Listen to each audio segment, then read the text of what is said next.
press conference.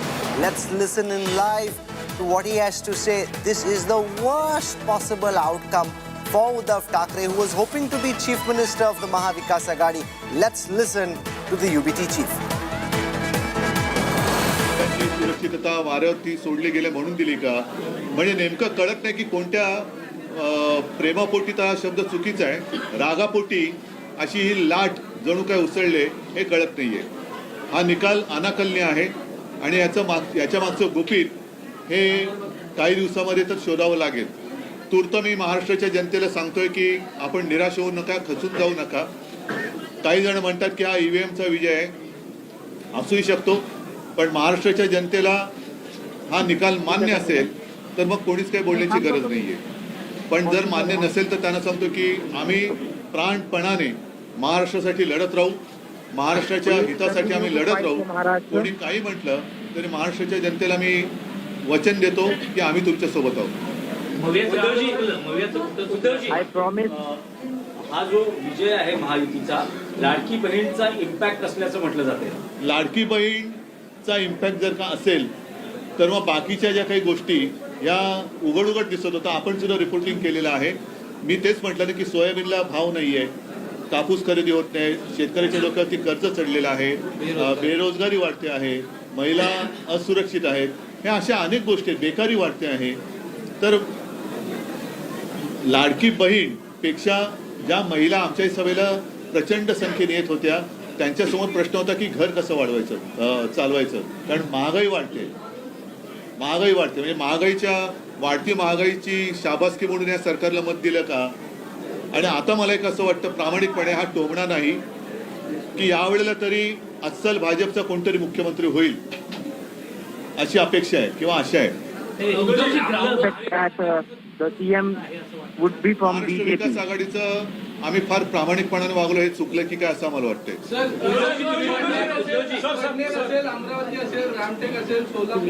and very transparent. Now I think that it was a mistake by us. 288 पैकी या मोजलेल्या जागा किती आहेत? 288 पैकी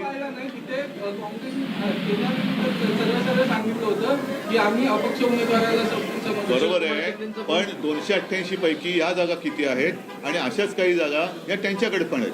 पण म्हणून मी म्हटलं ना की अशी लाट उसळले, असं काय नेमकं यांनी काम केले ते तिथे दाखवा ना. पण आणखी एक complete wave has been from their side. त्यांचं अभिनंदन करण्यामध्ये मला कुठे कद्रूपणा दाखवायचं नाहीये. मी त्यांचं अभिनंदन करतो. आणि आता निवडणूक आयोगाने स्थगिती दिलेली लाडकी बहीण ही योजना पूर्ववत चालू करून त्याच्यात 2100 रुपये दर महिना ते द्यायला लागतील. The mandate of the people and I congratulate Mahayuti alliance. नंतर कोणी बोलू नये की असा जुमला तर निवडणुकीच्या वेळेला करावा लागतो. या सगळ्या आश्वासनांची पूर्तता त्यांनी लवकरात लवकर करावी अशी माझी मागणी आहे. Forward that seems like Ladli Behan could continue. No one should come forward and say that it was just a tsunami jumla. हाच एक अनाकलनीय बदल. आणि मला असं वाटतं की कोरोनाच्या काळामध्ये कुटुंब प्रमुखाप्रमाणे माझं ऐकणारा महाराष्ट्र हा माझ्याशी असा वागेल याच्यावरती माझा विश्वास नाहीये. कारण मी during the corona period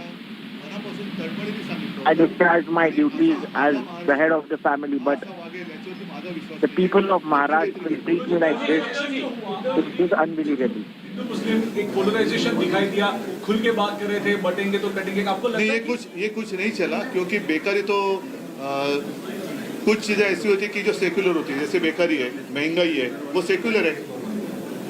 सभी को महंगाई की मार पड़ रही है, सभी को जो बेरोजगारी है वो सता रही है. तो ऐसे कुछ नहीं. एकनाथ शिंदे यांच्या शिवसेनेच्या जवळपास 55 जागा आलेल्या आहेत. त्यांचं असं म्हणणं आहे की या निकालातून That was Uddhav Thackeray saying he finds these results unbelievable. He doesn't think he did anything so bad that this is the verdict that the people of Maharashtra would deliver. It will take some time for these leaders to come to terms with what has been a tsunami in Maharashtra. There were Maha celebrations. Meanwhile, in the Mahayuti, the BJP, the Shiv Sena, the NCP alliance together registered a stunning victory in these elections. Earlier this evening, the three big faces, Devendra Fadnavis, Eknath Shinde and Ajit Pawar, addressed a press conference where they hailed their victory as a win for Vikas and declared that the Mahavikas Agadi's false narrative has been demolished. लोकांनी कल्याणाचं आणि विकासाचं राजकारण स्वीकारलं. लोकांनी सुडाचं, आरोपाचं, द्वेषाचं राजकारण झिडकारलं. आणि म्हणून दोन निवडणुका ज्या लोकसभेमध्ये पण आणि लोकसभेत फेक नॅरेटिव्ह वगैरे सगळं केलं, काय काय केलं, संविधान बदलणार वगैरे सगळ्या जातीमध्ये भीती निर्माण केली, प्रत्येकाला घाबरवलं, तरी सुद्धा एवढं होऊन पण प्रधानमंत्रीपदी मोदी साहेबच बसले. प्रधानमंत्री जी ने एक जो नारा दिया था, एक है तो सेफ है, सब समाज को साथ में लाने वाली जो बात प्रधानमंत्री जी ने कही थी, महाराष्ट्र के लोगों ने उसको रिस्पॉन्ड किया है और महाराष्ट्र के सभी समाजों ने एक साथ मिलकर एक बड़ा मैंडेट हमको दिया है. मुझे लगता है कि आज निश्चित रूप से जो लोग तुष्टीकरण की राजनीति करना चाहते थे, जो डिविजिव पॉलिटिक्स करना चाहते थे, उनको करारा जवाब जनता ने ही दिया है और प्रधानमंत्री जी की बात को लोगों ने यहाँ पर एक्सेप्ट किया है. महाराष्ट्रातल्या जनतेने विकासाकडे बघून महायुतीला प्रचंड अशा प्रकारचं जे यश प्राप्त करून दिलंय, त्याबद्दल महाराष्ट्रातल्या तमाम जनतेचं महायुतीच्या वतीनं व्यक्तिशः माझ्या वतीनं मी त्यांना मनापासून धन्यवाद देतो, मनापासून आभार मानतो. The BJP at 132 out of 145 seats. This is a historic victory, way beyond what the BJP would have expected. I want to go across to the party's National General Secretary, a man who comes from Maharashtra. Vinod Tavade now joins us on this broadcast. Tavade sahab, many congratulations. क्या ये जो जीत हुई है महाराष्ट्र में आपकी जो उम्मीद थी, इंटरनल उम्मीद, उससे भी बहुत बढ़ के है? बिल्कुल साहब, हम 205 210 तो पक्का सोच रहे थे, लेकिन ये थोड़े और 15-20 सीटें जो हमने कैलकुलेट नहीं की थी वो हमको मिलते जा रही है. और ये जीत जो है, मैं मानता हूं कि जो महायुति सरकार ने politics of direct benefit and politics of indirect benefit, मतलब इंफ्रास्ट्रक्चरल डेवलपमेंट, वंदे भारत वगैरह एक तरफ अच्छी तरह करते रहे और डायरेक्ट लाडली बहना है, किसान का बिल माफ करना है, ये दोनों का जो बैलेंस किया, उस कारण ये जीत है. और मोदी जी के नेतृत्व में ये बैलेंसिंग एक्ट महायुति को जिता रहा है. पोलिंग से ठीक पहले आप पे बहुत संगीन आरोप लगे, वोटर्स को घूस देने के, जिस जगह पे आप थे वहां से 10 लाख रुपए कैश बरामद हुआ. वो कितना बड़ा सेटबैक था, क्योंकि इतनी बड़ी कंट्रोवर्सी में आप खुद फंस गए, वो भी चुनाव से ठीक पहले? नहीं, मेरा मानना है कि मैं तो फाइटर हूं, मिडिल क्लास से आने वाला एक कार्यकर्ता हूं, और इसका नतीजा आज दोनों बाप बेटे ने वसई और नाला सोपारा में देख लिया. उन्होंने गलत तरीके से मेरे विरोध में षड्यंत्र किया, तो उसका नतीजा दोनों ने भुगता और दोनों सीटें अपने हार गए. मुझे लगता है कि राजनीति करनी होती है, एक लेवल पे करनी होती है. दुर्भाग्य से मैंने कभी जिंदगी में मेरे चुनाव में नहीं पैसा बांटा. वहां किसी को मेरे गाड़ी में, मेरे मीटिंग की जगह पे कुछ पैसा नहीं मिला.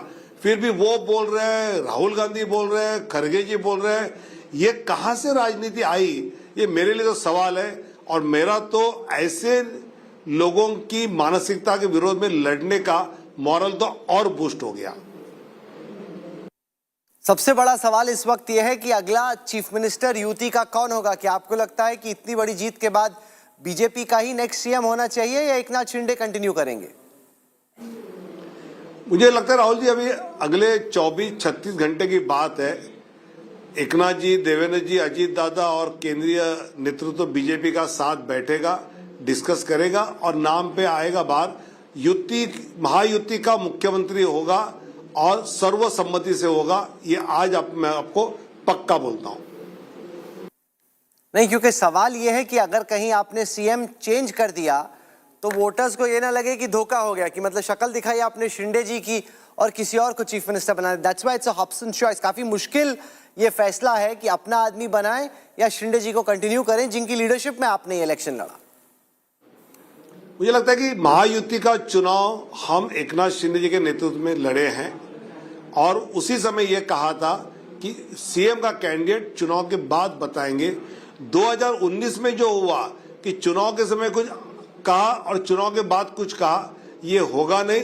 जो होगा वो सर्वसम्मति से चर्चा करके होगा। मुझे याद है 2019 को ऐसे ही चुनाव के रिजल्ट आने के बाद जब देवेंद्र जी ने कहा उद्धव जी को कि हम प्रेस कॉन्फ्रेंस करेंगे, तो उन्हें हाँ करते समय निकालते शरद पवार से चर्चा करते, प्रेस की नहीं। लेकिन यहाँ भी आपने देखा कि एकनाथ शिंदे, देवेंद्र फडणवीस, अजित दादा ने साथ आकर जनता को धन्यवाद देने के लिए एक प्रेस कॉन्फ्रेंस ली है। मतलब मानसिकता बहुत समान अच्छी है। लोकसभा इलेक्शन में उस दफा आपके हिसाब से क्या फर्क था? वहां पे आपकी अलायंस केमिस्ट्री के चक्कर में वोट ट्रांसफर नहीं हुआ। इस दफा एलाई सेम थे, लेकिन लगा कि केमिस्ट्री चेंज हो गई और उसके चक्कर में महाराष्ट्र का इलेक्टोरल अरिथमेटिक भी चेंज हो गया। नहीं, एक तो लोकसभा में हमको वोट कम थे, मतलब 0.03% कम थे, सीटें ज्यादा हमारी गई, ये बात सही है। इसमें दो कारण थे। एक तो अब की बार 400 पार इस नारे के कारण जो 4-5% मोदी जी का वोटर था, वो आने वाले मोदी जी है तो क्या हम नहीं गए तो भी चलेगा, ये वोटर इस बार डट कर वोटिंग के लिए बाहर निकला और उसका लाभ महायुति को हुआ, नंबर 1। और लोकसभा में जो फेक नैरेटिव उन्होंने किया था संविधान बदलने का, तो पिछले 6 महीने में हमने गांव लेवल तक जाकर संविधान अगर बदलना था तो हम 14 में भी मेजॉरिटी थे, 19 में भी हमारी मेजॉरिटी थी, उस समय बदल सकते थे। उस समय नहीं बदला तो अब क्यों बदलेंगे, ये समझाने में हम सफल रहे। इतना बड़ा मैंडेट तावड़े साहब इस दफा आपकी पार्टी और अलायंस का आया है। ये सरकार और पिछली सरकार में आपके हिसाब से क्या फर्क रहे? तो तब काफी अनसर्टेनिटी थी, बीजेपी के पास पूरे नंबर्स नहीं थे। अब आप बहुत कंफर्टेबली प्लेस्ड हैं। इन नंबर्स का गवर्नेंस पर लोगों को जो आप काम करके देने वाले हैं उसमें क्या इंपैक्ट होगा? मुझे लगता है कि अभी बहुत ही बड़े मैंडेट वाली गवर्नमेंट इस महाराष्ट्र स्टेट के लिए एक अच्छा विकास का रोल मॉडल पूरे देश के लिए खड़ा कर सकती है। और माननीय मोदी जी के नेतृत्व में महाराष्ट्र का विकास बड़ी रफ्तार से अगले 5 साल में बढ़ेगा, यह मैं पक्का मानता हूं। क्योंकि अब तो स्थिति ऐसी है कि विपक्ष का नेता भी इनको संविधान के तहत चुनने का अधिकार भी नहीं होगा। और जो बड़े बड़े बोलने वाले लोग जो है राज्यसभा में, वो अपने पार्टी से जा नहीं पाएंगे, उनको आपस के कुछ वोट लेके जाना पड़ेगा। तो ये महाविकास आघाड़ी आगे कितनी टिकेगी, ये भी अभी सवाल है। उद्धव सेना और एनसीपी शरद पवार के पास काफी कम एमएलए हैं, उम्मीद से बहुत कम। क्या आपका दरवाजा खुला है इनके लिए? क्या आप चाहते हैं कि एक बार हमेशा के लिए इन पार्टियों को खत्म कर दिया जाए? नहीं, हम पार्टी खत्म करने वाले लोग नहीं हैं। मेरा मानना यह है कि आपका क्षेत्र का विकास, आपका विचार, जैसे उद्धव जी 2019 में अपने हिंदुत्व के विचार को छोड़कर हिंदुत्व का विरोध करने वाले कांग्रेस के साथ गए, सावरकर जी का विरोध करने वाले कांग्रेस के साथ गए, बाला साहब ठाकरे जी को हिंदू हृदय सम्राट नहीं कह सकते हैं, ऐसे राहुल जी के साथ गए। ऐसा कोई हम अपेक्षित नहीं करते हैं। आप बीजेपी के नेशनल जनरल सेक्रेटरी हैं, महाराष्ट्र में जीत सेलिब्रेट कर रहे हैं, लेकिन झारखंड में काफी हार हुई एनडीए की, बीजेपी का परफॉर्मेंस भी बहुत कमजोर था, तो झारखंड की स्क्रिप्ट इतनी क्यों गड़बड़ा गई? बिल्कुल, हमारे लिए झारखंड का भी रिजल्ट बहुत ही हम एक्सपेक्ट नहीं कर रहे थे। काफी वहाँ ग्रासरूट लेवल पर काफी चीजें हमने की थी। थोड़ा एनालिसिस करना पड़ेगा कि कहाँ कमी रह गई कि हम झारखंड में अच्छी सफलता नहीं पाए। Okay, joining us now, and I'll be joined by many more newsmakers in the hours to come. Thank you very much, Vinod Tavade ji, for joining us. Really appreciate you taking out time. Amitabh Tiwari, our political strategist and analyst, joins us in the studio. With us also at this time is Seema Malik, spokesperson of the Sharad Pawar faction of the NCP. Pushpraj Deshpande is a spokesperson of the Congress, author of the book Bharat Jodo Yatra. Zafar Islam is the national spokesperson of the BJP. One of the leading commentators of the party on economic affairs, Rahul Kanal joins us, spokesperson of the Shinde faction of the Shiv Sena. Rahul, to you first. The biggest question, of course, does Eknath Shinde continue as chief minister, or are you reconciled that given this brute mandate, the BJP is likely to want their man as chief minister, and you'll just have to play second fiddle to that. Rahulji, firstly, this victory purely goes out to Maharashtra and our voters. And as a party worker, for sure, I would always like the captain to take the next innings ahead. And but it is purely with the Mahayuti leadership to decide who takes the berth again. Amitabh Tiwari, what's your sense? What are the pros and cons of continuing with Shinde or switching to someone like a Fadnavis? See, it's a big mandate. So there is, of course, BJP now on its own winning 125 and Devendra Fadnavis. 132 now. 132 now. And Devendra Fadnavis and the entire BJP ecosystem, including RSS, has contributed to this victory. However, there are two questions now in front of BJP. Do you replace a sitting chief minister under whose leadership you fought the election and won 230 seats? Shinde, across many surveys we've seen, is fairly popular, and people see him as a common man who has risen up the ranks, just like Prime Minister Narendra Modi, from the position of an auto rickshawala to the top position of chief minister. Plus, he is a Maratha. Now we have seen that even in Marathwada, the BJP has reversed the trend and they have won many more seats than the Mahavikas Aghadi. So a Maratha plus a sitting chief minister who has a common man image and is fairly popular. So difficult to replace him. However, there will be pressure from the BJP workers to have their own chief minister because it has done fairly well. In fact, BJP plus others might be able to form the government even without the help of the other nothing partners, speaks which are more loudly NCP, AP and than political strength. Shinde. Pushparaj Deshpande, you know, the India alliance was 30 versus 17 in the Lok Sabha election. This is the most dramatic turnaround in fortunes. It's almost as if this was your election to win, and the BJP NDA has been able to pull victory from the jaws of defeat. And what a famous victory this is. Hi Rahul, thank you for having me on your show. Today is genuinely bittersweet for the Congress. Even though we have won Jharkhand and some by-polls in Karnataka, Kerala and Rajasthan, we have lost Maharashtra. I mean, Congress could be 1-all when it comes to state polls. And I do congratulate the Mahayuti government for their performance. But for me personally, because I was working in Maharashtra for the last 4 months, the sting is especially sharp. We accept all verdicts humbly, and where needed, we will go back to the drawing board and do a SWOT analysis. Obviously, the most obvious question everyone is asking is how we got it wrong in Maharashtra. But I genuinely feel that the ground was ripe for a change. I mean, just consider the fact that farm distress is high, municipal corporations are defunct, 27 of them. Women's security is an issue. Retail inflation in Maharashtra was at the highest in 14 months. And if you think about it, the Mahayuti launched Ladki Behan Yojana in August 2024 only to combat economic distress. The point I'm trying to make is that we did read the ground right, but we lost the campaign. We failed to capitalize on the real socio-economic issues facing the people. And of course, we failed to effectively communicate our vision for the state. And I do feel personally that we excessively focused on issues that have had their day, namely the Gaddar and Jod-Tod politics that worked in Lok Sabha but didn't have traction today. Secondly, we cannot deny the fact that we were outspent by the BJP. BJP's cash transfers, whether direct, especially the Ladki Behan Yojana, which was facilitated by the Election Commission, which delayed polls so 3 tranches could be rolled out, or the BJP's alleged indirect cash transfers. You remember the BJP leaders Zafar in Islam, Bombay and respond to Nashik this. worked in You know, the leader. Manikam Tagore, now Deshpande, many are alleging BJP ne paise ke dam pe jeet liya. That is money power, whether it's Ladli Behan or other money that was given to voters. That's how you won. How do you respond to this, Zafar Islam? First of all, they must respond to the people what they had promised in Himachal Pradesh, Karnataka. On what basis they had made those kind of promises, even though they were not in power. We are in power.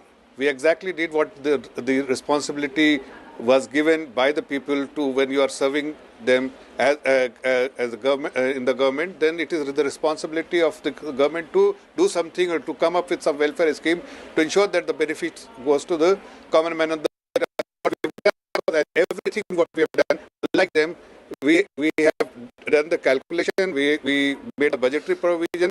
So it's not that freebies we are, the practice of freebies we are following. We have made announcement what was needed for the section of the society, and this is what we have delivered because that was something they were expecting. That was something There's a ripple effect, that is something and it sets the expectations for other states. Zafar Islam, but what is important? You know, you understand? Yes.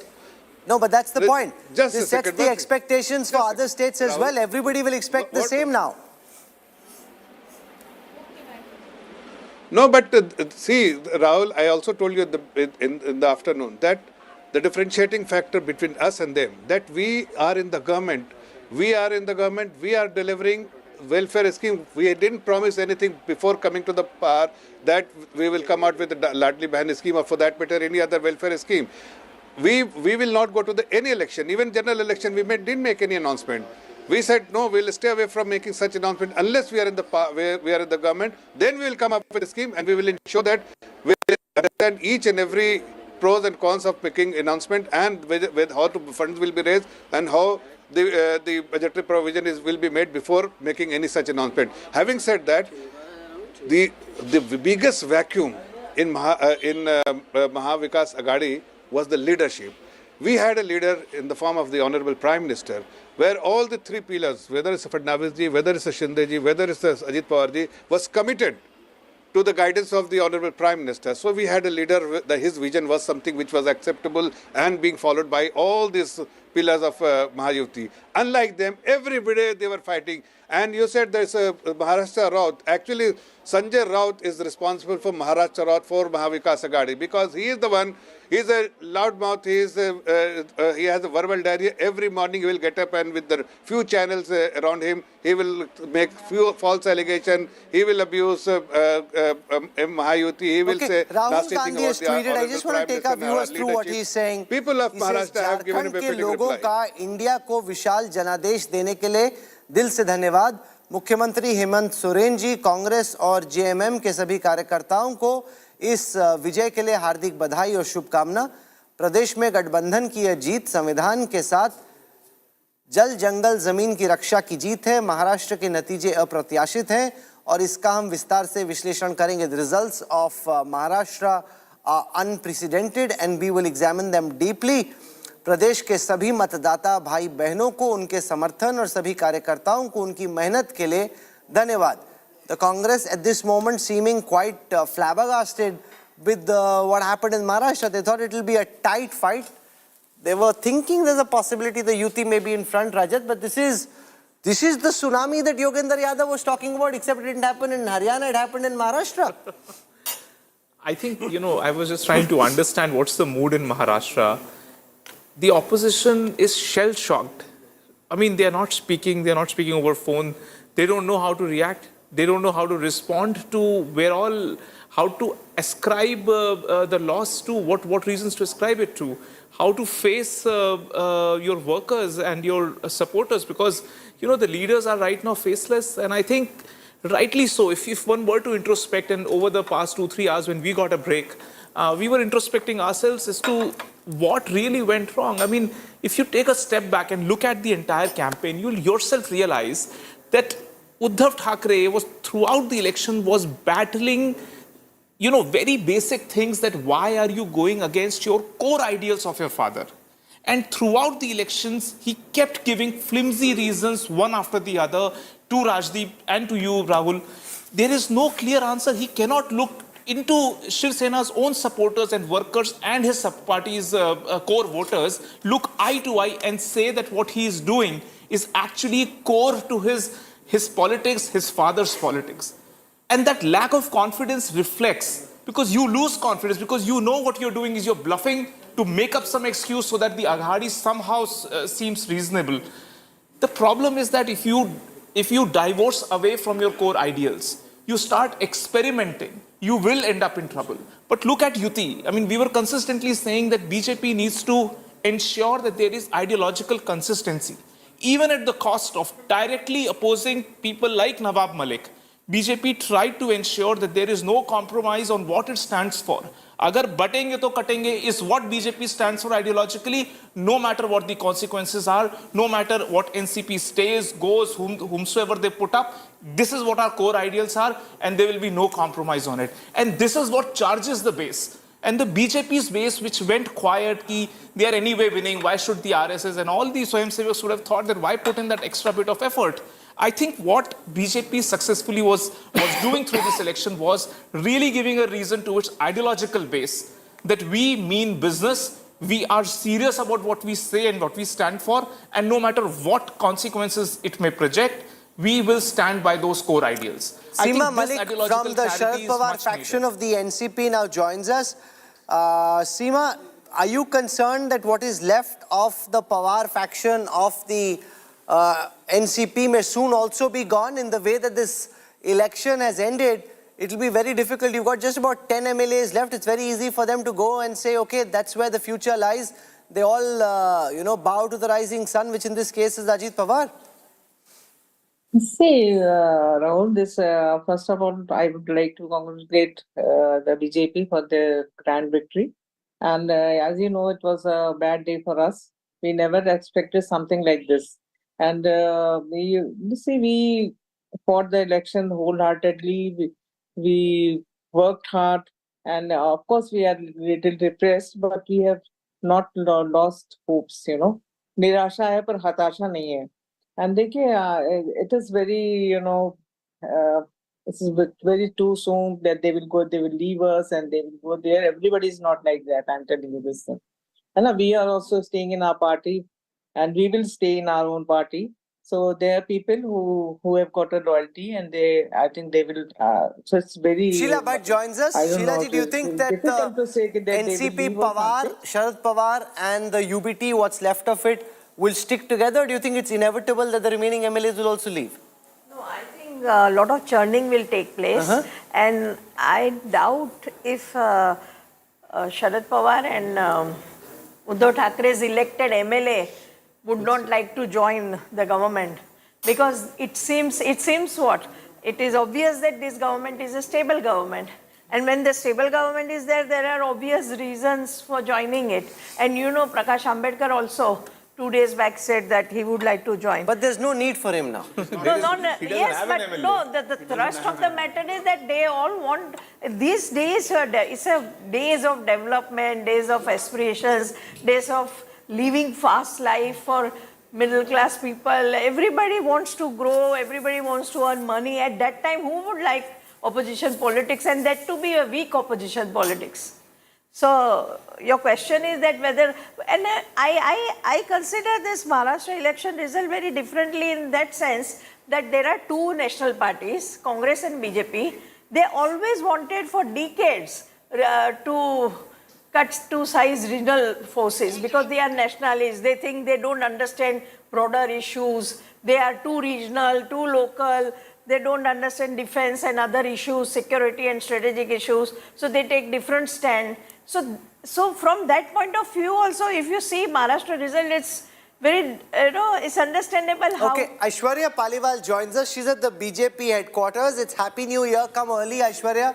For the BJP, there were some jalebis in the morning. I hope you got your teeth into some of those. What's happening at the BJP headquarters? What time will the Prime Minister come and how is the party planning to celebrate, Aishwarya? Well, Rahul, let me start by answering the question about Prime Minister. From what we are hoping in the next half an hour, Prime Minister Modi will be at the Bharatiya Janata Party headquarters. You are also speaking about the kind of support that we are seeing here, the supporters who have come. People are all decked up. Let me tell you, JP Nadda, Rahul, that's the BJP president who's coming, and the people who are ready here, all of them, this person who's decked up as Lord Hanuman, he's come here. He wants a glimpse of Prime Minister Narendra Modi, and he is hoping that he'll get a glimpse of the Prime Minister. Most of the supporters are now sitting in the front row. Prime Minister Modi's cutouts have been put out, and let me tell you, Maharashtra and Jharkhand, that's the big banner that has been put out. All the people now are hoping that they'll get a glimpse of Prime Minister Narendra Modi. JP Nadda, the BJP president, has reached. The visuals that we are showing you, this is of JP Nadda. The BJP president has reached the BJP headquarters, and now in the next half an hour, we'll see Prime Minister also coming here. The supporters now waiting to hear what the Prime Minister has to say and to catch a glimpse of Prime Minister Modi. Okay, Yogendra Yadav joins us. That's JP Nadda being welcomed by the BJP leaders. This is also where his term ends, Rajat. As the BJP president, what a glorious, historic way to end his term. It's an important position in his political career, and he is going out on a high. This is what I was mentioning. I think, he was tasked towards, the last part of his illustrious campaign as the party's president. He was tasked with 4 virtually impossible tasks of winning Haryana, Jammu Kashmir, Maharashtra, and Jharkhand. He was, pitted up against a lot of odds. And what a complete turnaround the BJP has showcased and discipline that the BJP has showcased under the leadership of JP Nadda over the past four months or so. They have not just won Haryana, they have ensured that, in Jammu and Kashmir, they've registered a significant presence. Now they have a thumping majority here. Jharkhand still, needs to be sort of unpacked for the BJP. Babulal Marandi continues to be unlucky that way, that he's not able to... No, but many of these people are Delhi BJP. I don't want to take names, but when he's telling them, "Bhai, unhone run bana diya, ab tumhari bari hai, tum mat kuda karna." I think that's really the messaging that, boss, now you're really Sheila. But that's the Kamzor Kadi, the Delhi BJP unit. And how do you kind of get this Lagan 11 to go out and then take on Kejriwal? Because if after winning under these odds against the Maha-Vikas Aghadi in Maharashtra, then the Delhi BJP really needs to buck up. But now, after Maharashtra, all other states are very difficult for BJP and no smooth Like which run. one? Delhi and Bihar also? Delhi, Bihar, UP. Today we've seen that they are winning all the 4 seats in Bihar by polls. There is a new player which is spoiling the chances of RJD-led alliance. So there is a new player which is there to catch the anti-incumbency votes, and that is leading to a split of votes. That's also happening. In Delhi, BJP already has 170. So they have a good chance to try to after defeat euphoria of Kejriwal. Maharashtra settles down, I think there will be many more reasons to understand this result better. Like, already NCP was a tired party. Sharad Pawar is 83. Already Uddhav Thackeray had lost the grip of the party. A lot of other things were there. All circumstances came together to give BJP such a big result. No, that so is it is true. not just BJP or just not Nadda's leadership or anything like that. No, but I'm not saying it is because of his leadership. I'm saying that he wanted to end it on a high, and he was able to do that because, look at the odds that were going against him on all these 4 states. And I think under his leadership, and largely speaking, credit has to go to him also to some extent. No, the captain gets the credit, run kisi ne bhi banaya ho. So he's, and also from Naddaji's perspective, this is where his innings as party president ends, and it ends on a glorious high. 240 was a bit of a hit. It happened on his watch as captain of the team. Now he can say, I won you Maharashtra and did this in style. Well, I'm joined now by one of the country's foremost political analysts, Yogendra Yadav, who famously or infamously, depending on which side of the political prism you were on, was looking for a tsunami in Haryana. There wasn't a tsunami in Haryana. There was one in Maharashtra though. And yet, like in Haryana, where nobody could quite predict the result, in Maharashtra though, the extent of this tsunami couldn't be predicted. Dr. Yadav, welcome. What do you make of this historic victory for the Mahayuti in Maharashtra? Thanks, Rahul. Before your viewers complain, let me state very clearly that I'm no longer a political analyst. I'm a political activist. I'm very much involved with Bharat Jodo Abhiyan, which had supported the MBA in Maharashtra and supported the India coalition in Jharkhand. So I don't claim to be one. And just for your record, I had made no formal forecast for Haryana, and I had repeatedly said so before the election. I'm not making a forecast. But the journalists like you coax me, "Arey, kuch to boliye," and I said, "Sadak pe har koi ye kehta hai ki Congress ki aandhi hai." And of course, then you start questioning, when did your forecast go wrong? So let's forget all that. On Maharashtra specifically, I think Maharashtra is a very major setback for India coalition, for Congress, for all of us who believe in the vision of a democratic republic India. It's a very big setback, much bigger than Haryana. Haryana has been more than offset by Jharkhand, but Maharashtra stands out. I must say that I was not surprised by the victory of the BJP coalition. I am surprised, though, by the staggering margin of something like 15% when I noticed it last. That's almost spooky. But the fact is that after the Lok Sabha election in Maharashtra, which appeared to be a major victory for India coalition, actually the gap was only 1%. I do not think it is a victory. It is necessarily a shift of major public opinion, but it is a very significant change of political tactics. The BJP and allies started working from day one. They had a game plan. The opposition, that is to say the MBA, was rather complacent, had no game plan.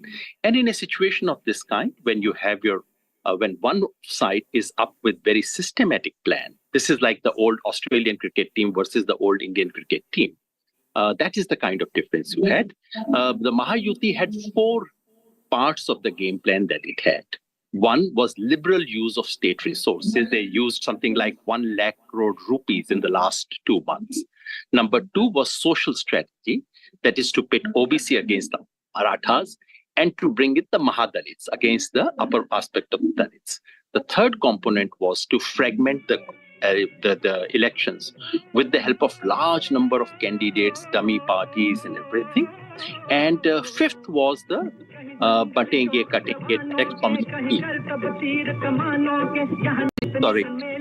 No, I hear you well. Please go on. We're picking up some ambient noise from the BJP headquarters, but you can go on. But if it was 30-17 in the Lok Sabha elections, the question is, how did the Maha Vikas Aghadi botch up their chances so badly? How did they manage to pull such a big defeat from the jaws of victory? That's a very good question. And I think everyone, including people like me who have supported them, should ask this question very frankly in a straight way. To my mind, Mahavikas Aghadi had no game plan. They had no plan to counter any of the 4 things that I mentioned. In my own assessment, the Batenge Katenge communal rhetoric was not so central to their victory. It did not quite work here, nor did it work very much in Jharkhand. But the other 3 bits worked very well. The use of state resources for the Ladli Behna scheme, Ladki Behna scheme in Maharashtra, the social coalition strategy, and the political fragmentation strategy. And on top of these 3, there is undeniably BJP RSS organizational strength with its capacity to micromanage. The MBA had no response to each of these. The minor thing that they did was that, all right, on the Maratha question, they prevented the fragmentation of Maratha voters by managing Manoj Jagre. But that's a very small thing. What is your response to the OBC issue? There was none.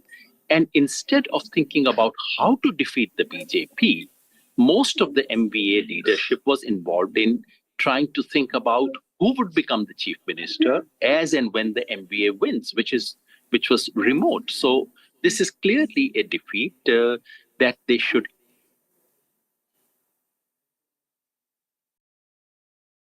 But there's another point as well. The fact that Rahul Gandhi had one trick that worked for him, which was the Samvidhan Khatre Mein Hai, bogey which he had, and he kept waving the constitution in an assembly election.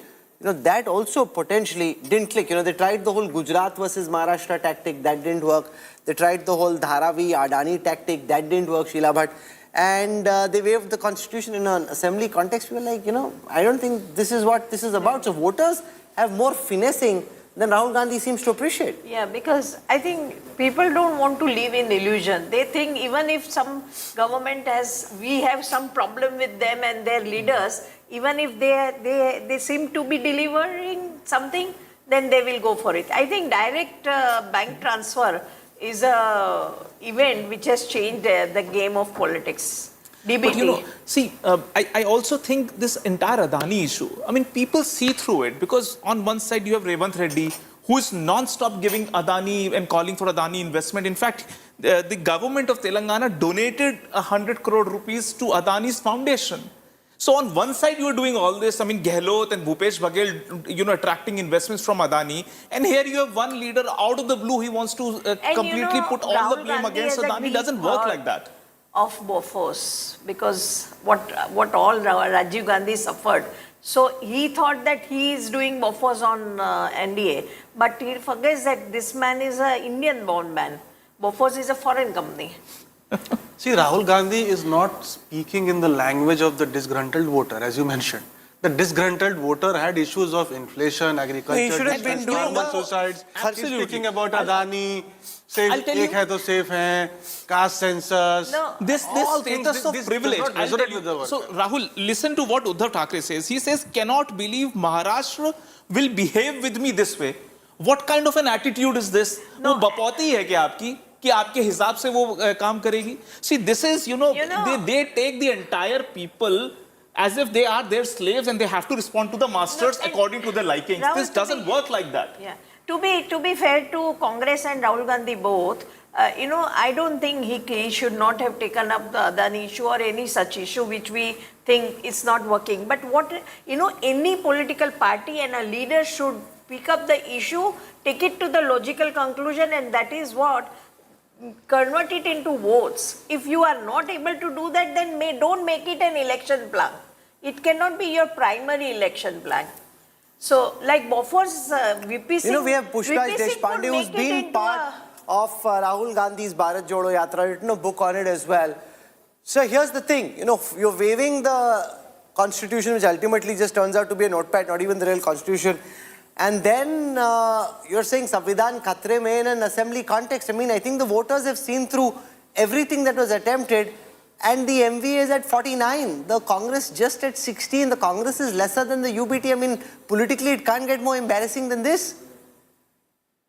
Rahul, the constitution that Rahul Gandhi waived was an actual constitution. What you're referring to is a diary that was passed around. That's a different thing. See, Rahul Gandhi is a national leader, and he does need to raise both state level and national level issues, talking about the caste census, Samvidhan, the impact of the Adani indictment on India's economy, the Manipur issue, among others, may not directly impact Maharashtra. But such issues... Let me put that question to Yogendra Yadav. You're saying he needs to raise national issues, but Yogendra Yadav, the fact is that Samvidhan Khatre mein hai connected with voters in the Lok Sabha context. It seemed to me from the outside that because that's a trick that worked for him, he thought I can do it again. But a political check, as you know well, can be encashed only once you've encashed that check. He tried to encash the same check at another bank, an assembly bank this time, and that bank and its tellers rejected it, saying, "Ye yahan nahi chalega." That was a Lok Sabha plank.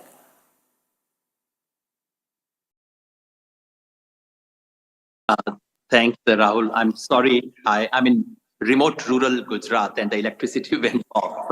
And I'm getting too much of a PC sound, so can you request them not to speak? To my mind, Lok Sabha election was a great victory for the constitution. However, ordinary people did not vote on the issue of constitution. Ordinary people did not vote directly on democracy, secularism. Ordinary people spoke on the issues of their own day-to-day problems. And that is what the opposition needed to focus on. I'm sorry, I'm just getting too much of your PC sound. Can you request them to disconnect from that? I can't hear you. Okay, I hope it's apologies, fixed now. Rahul. Is it fixed now? Is it okay? I think I'm getting all your PTR talks. My apologies. Okay, I'm going to give it a second. Keep speaking in the hope that this gets fixed. Is it fixed now?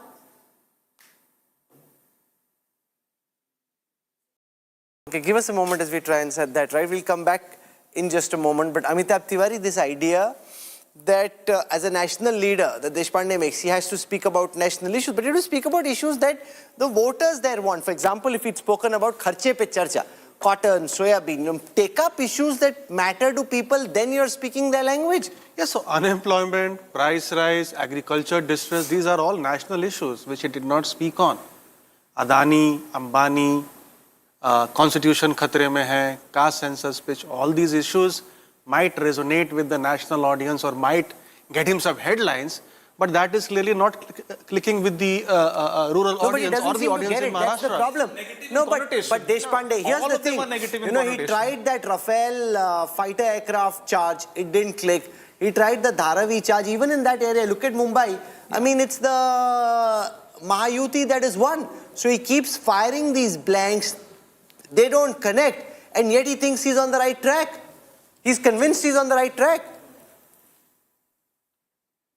No, so what I was trying to make, the point I was trying to make is that every national leader experiments when raising national issues. We never know what will catch the public's imagination. We all do that. The fact of the matter is that should have been coupled with local issues. You're perfectly right. We didn't get our campaign right. We could have countered this polarizing meta-narrative that the Mahayuti spearheaded by focusing on local issues that sway elections substantively, the retail inflation is very high, farmer suicide is very high, women security is a problem. We could have been much more, municipal issues are a major problem here. I know for a fact that sewage, bad roads, petty corruption have increased.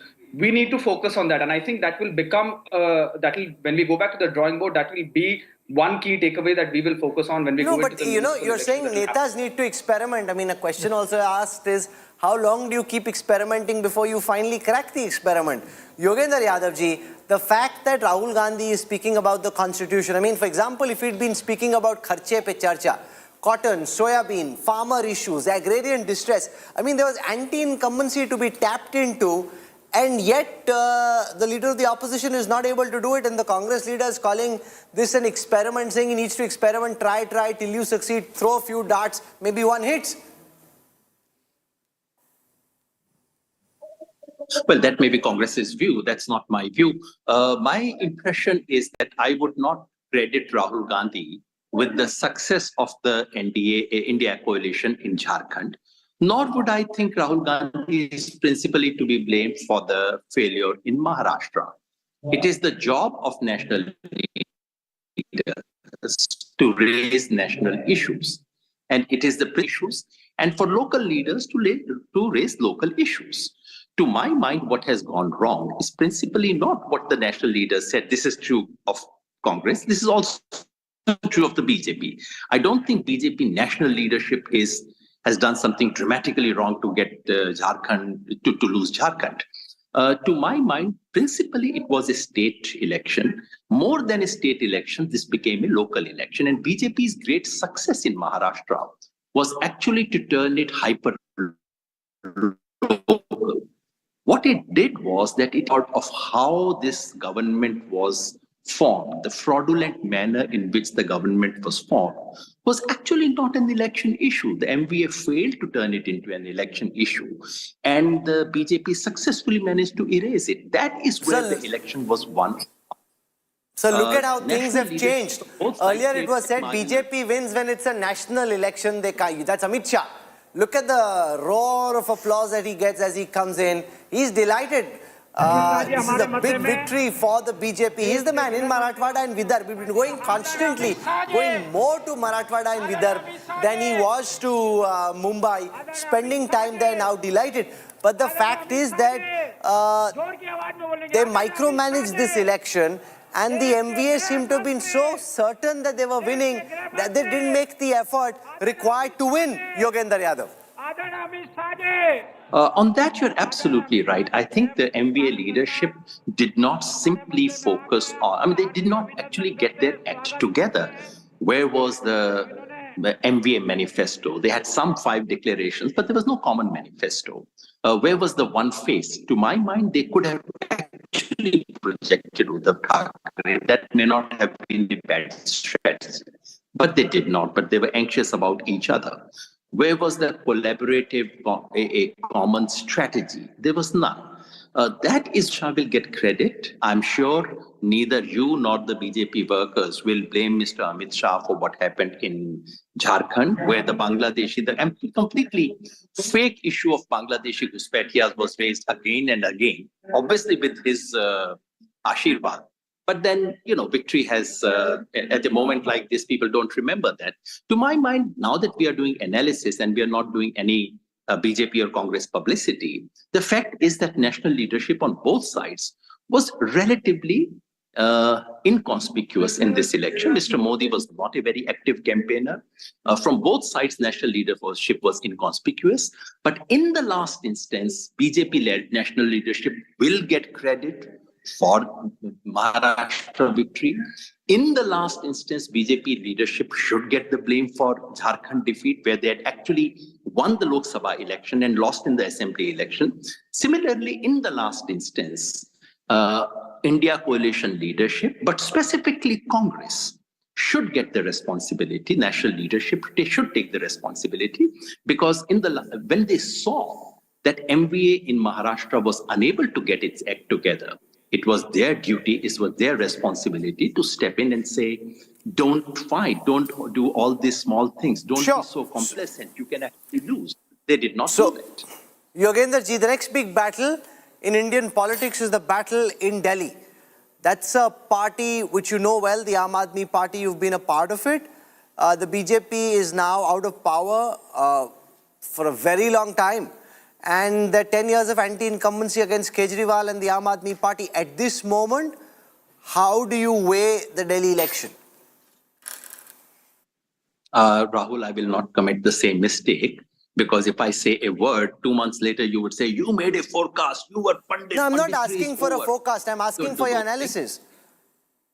My analysis, as I had said earlier to Rahul, is that the real big election is Bihar.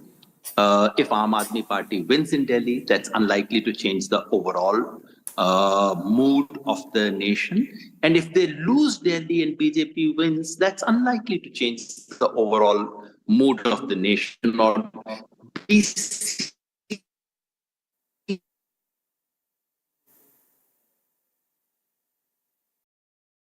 Okay, he's in a rural part of Gujarat.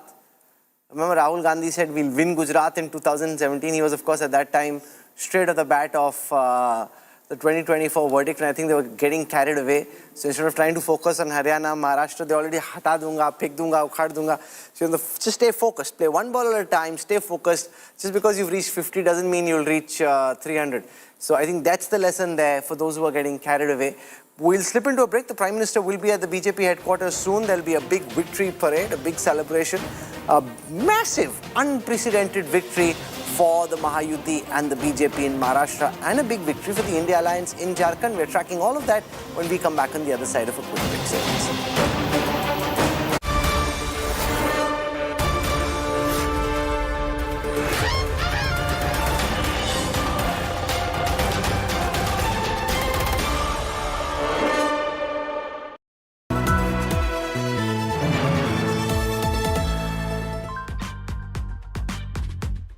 Hey Google, how do I do a wing liner?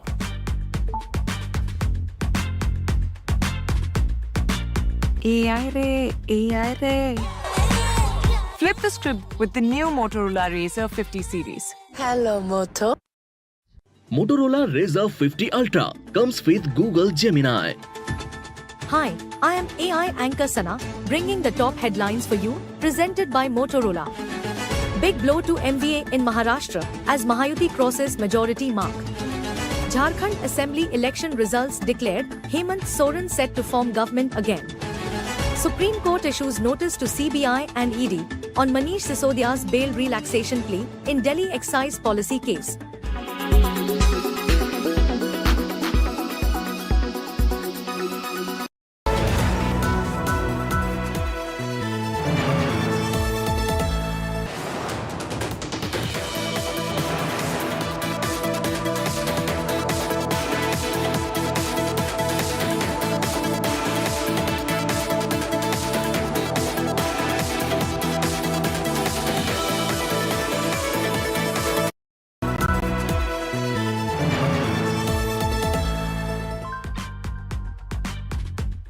Hey Google, how do I do a wing liner?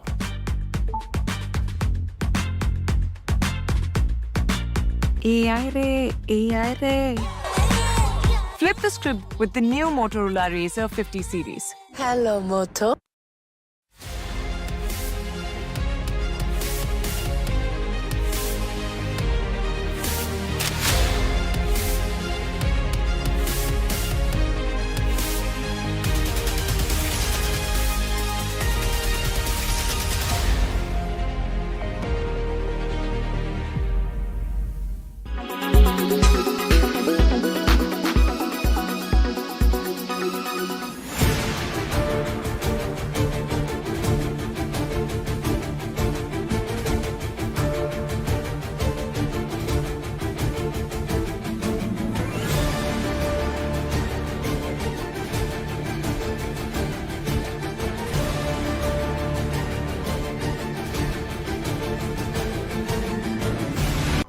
Co-presented by Parul University, Vadodara, Gujarat. Co-presented by Aapka Joy, Bharat Ka Joy, Joy E-Bike. Mahindra Electric Origin SUVs.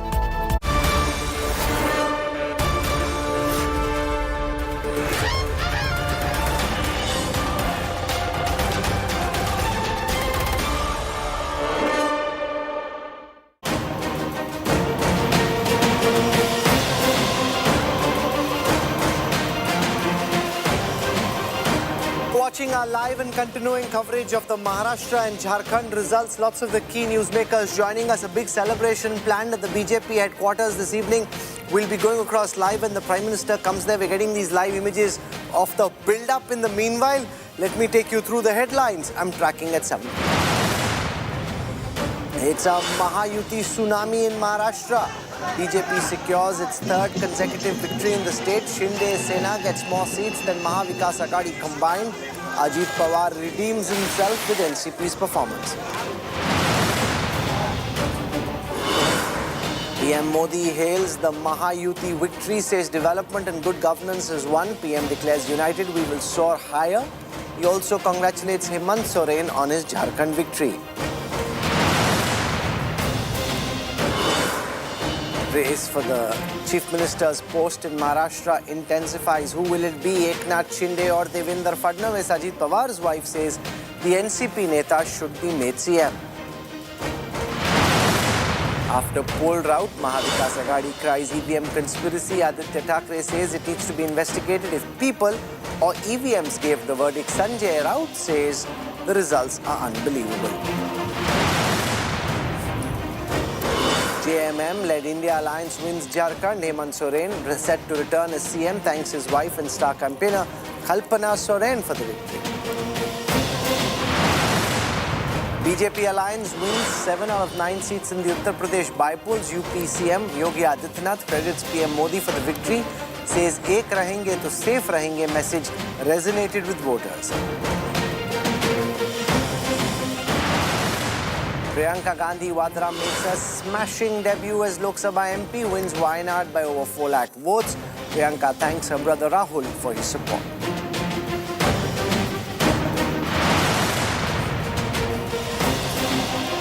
For the first time, an alliance has crossed 200 seats in Maharashtra. It's also the biggest victory for a pre-poll coalition in Maharashtra since 1972.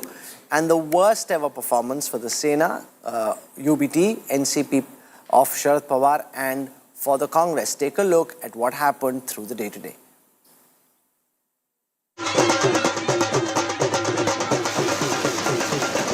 Historic landslide for the Mahayuti in Maharashtra. The BJP-led alliance scripting a never-before poll super smash with a brute majority, leaving the Maha Vikas Aghadi far, far behind.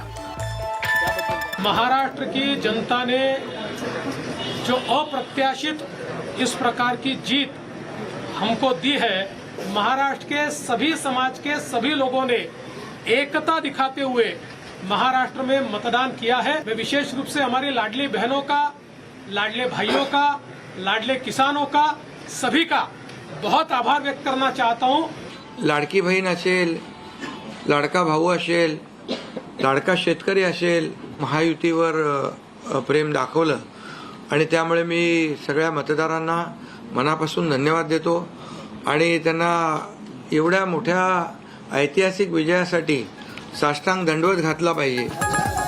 The Mahayuti is riding high on its flagship pro-women scheme, Ladki Bahin and SOPs for farmers. Equally helped by Prime Minister Narendra Modi's एक है तो safe है war cry. प्रधानमंत्री जी ने एक जो नारा दिया था, एक है तो सेफ है, सब समाज को साथ में लाने वाली जो बात प्रधानमंत्री जी ने कही थी, महाराष्ट्र के लोगों ने उसको रिस्पॉन्ड किया है और महाराष्ट्र के सभी समाजों ने एक साथ मिलकर एक बड़ा मैंडेट हमको दिया है. The BJP's stellar show apart, it was the high strike rate of allies, CM Shinde's Shiv Sena and Ajit Pawar's NCP, which led to the never-before-seen tally for Mahayuti. While Shinde beat Uddhav in Sena legacy battle, Ajit Pawar eclipsed patriarch Sharad Pawar. This has been a great moment for us and for the entire Mahayuti. Everybody worked together and our schemes were so beneficial for the people, and especially women voters came out in large numbers. So we are very happy, of course, and I think this has been one of the most spectacular victories in the history of Maharashtra. Massive celebrations erupted outside Devendra Fadnavis, Eknath Shinde and Ajit Pawar's homes. This mandate is historic because this is the first time an alliance has won over 200 out of 288 seats. BJP with 85% strike rate secured more than double the seats compared to Agadi alliance put together, making it the biggest win for a pre-poll coalition since 1972. With a little about 10% strike rate, it was worst ever performance by Sharad Pawar. The Congress also singed the alliance it led with a drastically low strike rate. With a super massive mandate, it's the Mahayuti tsunami in Maharashtra. Bureau Report, India Today. The man of the moment for the BJP is Devendra Fadnavis. After the Lok Sabha elections, he declared that the party will return much stronger, and he's now delivered on that promise, calling himself the modern-day Abhimanyu, who's fought his way out of the trap the enemies had laid. Maharashtra में चूंकि एक प्रकार से Bharatiya Janata party की सारी जिम्मेदारी महाराष्ट्र में एक लीडर के रूप में मेरे ऊपर थी, तो ये जो हमारा महाराष्ट्र में डिबैकल हुआ है या जो हमें एक प्रकार से हार मिली है, हमारी सीटें कम हुई है, इसकी पूरी जिम्मेदारी ये मेरी है। मैं इस जिम्मेदारी को स्वीकारता हूं। मैं भागने वाला आदमी तो हूं नहीं और जोरों से मैदान में उतरूंगा। मैं आधुनिक अभिमन्यु हूं, चक्रव्यूह को भेदना जानता हूं। हमने चक्रव्यूह को भेदा है। इस विजय में मेरा बहुत छोटा उसमें मैं समझता हूं कि सहभाग है। एक ये हमारी जो पूरी टीम है, इस टीम ने इस विजय को लाया है। हम सब लोग एक साथ रहे, एक साथ मिलकर हमने ये काम किया, इसलिए मैं ऐसा मानता हूं कि इस एकता का ये विजय है। जो हमारी महायुति थी, अभेद्य इस प्रकार की महायुति थी, महायुति का ये विजय है, ऐसा मैं मानता हूं। Shaina NC joins us from the Eknath Shinde Sena. Do I call you BJP or you just fought? How do I explain this? She fought on the Shinde Sena ticket, is actually from the BJP. So I'm a bit confused. It's complicated now. Amitabh Dubey joins us from the research team of the Congress. We got an NCP Sharad Pawar leader with us in the studio who's now wearing pink. And I'm kind of confused with you as well. Have you joined Ajit Pawar already? Why are you wearing pink? No, always Pawar sahab. You have to say that pink is not limited to one leader. We have to all start I thought maybe pink. on the way you did some deal. You did some deal. No deals. But with just 10 MLAs, for all you know, whatever you have, may join the Eknath, may join the Ajit Pawar faction. Yes, Shaina, welcome. Congrats. You fought a hard battle. We saw some images of kind of effort and hard work you made. Thank you. Congratulations on the alliance's victory. So how does one describe you, BJP Neta or Sena candidate? First, it was the Mahayuti leadership that gave me this opportunity, and I'd like to thank Eknath Shinde ji for choosing a Ladki Behen for the toughest constituency in Maharashtra. Mumba Devi, as you know, is a hardcore Muslim bastion, 140,000 people and 1 lakh Hindus. And the kind of polarizing one saw, it only makes you realize, and sadly so, that you have two options. One is to vote on the basis of calm or to vote on the basis of calm. And unfortunately, I think calm is what the opposition set as a narrative, and that is where that comes from. But having said that, it's like moving, Rahul, from one home to another. And when you have a joint family and you move from one household to another, obviously the ideology continues to stay the same. There's no question of compromising with your values. And obviously the interest of Maharashtra is most important at this particular time, not just now, but in the days to come too. And the So you only fought thing on which a seems to Shinde have Sena worked in this ticket. tsunami You're historic originally a BJP battle. leader. Who will be the next chief minister? Will it be Eknath Shinde, Devendra Fadnavis, or somebody else? What's your take on it, China? I knew you would ask me this, and let me please say, as a disciplined cadre of the Mahayuti, it is for the Mahayuti leadership to take a decision on who would be. But having said that, Eknath Shinde is a mass leader, Devendra ji is extremely well-rooted with experience, and Ajit Pawar has administrative skill. So it is for the leadership to decide what is the future course. I only would like to say that the interest of Maharashtra is most important, and that's all we all have as a common agenda. Okay, Amitabh Dubey is with us. I've got two tweets of Rahul Gandhi. I'll show them to you and play them back to back. Tweet number 1, Rahul Gandhi, हमें हरियाणा के अप्रत्याशित नतीजे का विश्लेषण कर रहे हैं. We are analyzing the unprecedented results of Haryana. That was on the 8th of October. Cut to the 23rd of November. He says Maharashtra के नतीजे अप्रत्याशित हैं और इनका हम विस्तार से विश्लेषण करेंगे. You know, he's been doing this विश्लेषण for the last month, and in that time the BJP has pulled the rug from underneath his feet. So today is obviously a mixed day for us. The India Alliance had a very strong performance in Jharkhand, which we see as an approval of the policies of the government there for the last 5 years. We did pretty well in a number of by-elections in Madhya Pradesh, Karnataka, Kerala, and of course, Srimati Priyanka Gandhi won very decisively in Wayanad, as expected, but it's good to see. Maharashtra is a story that is of great concern to us. Now, don't get me wrong, victory and defeat happens in politics. The Congress party has seen many victories, it has seen many defeats. But in Haryana, we had some very serious questions about the EVMs and the counting, which we brought to the attention of the Election Commission, you will recall. And the Election Commission responded in a very aggressive and a manner that was not really appropriate for a constitutional body that is supposed to look out for the entire democratic system, not only for the ruling party. Now, we have to take this very seriously. So, within weeks, we don't have all the answers. We have begun a process. We've approached the Election Commission, as you know. Now what we see is another election defeat, where, like I said, it's not the fact of defeat that is bothering us.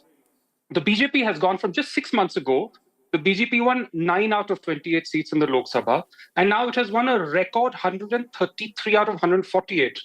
The Ajit Pawar NCP won 1 out of 4 Lok Sabha seats just less than 6 months ago. You're and now quoting has the won data 41 back to out me. of 59. I'm trying to understand. We see this as a very surprising and unexpected. Amitabh, you're smarter than this. You're trying to draw an equivalence between Jharkhand and Maharashtra. Maharashtra is the prize, the political prize. Jharkhand is, of course, important. There is no equivalence. There is no comparison. You were 30 versus 17 in Maharashtra. This was your election to win. There was anti-incumbency. There was agrarian distress. Your man was speaking about the constitution. He was speaking about Dalit reservation. Instead of talking about kharche pe charcha, talking about cotton and soybean prices, it was almost as if you were picking up issues which didn't resonate with the voters of Maharashtra. I mean, this is the reality. I have to disagree with that characterization. I've heard this in the media a lot today. But the fact is that our guarantees, Mahalakshmi, were aimed at women. We had a farm loan waiver, which obviously resonates in Vidarbha, or would have, we had planned to resonate in Vidarbha, because that's an issue that's very important there. Caste census affects people even in the state. We've done caste censuses in our states.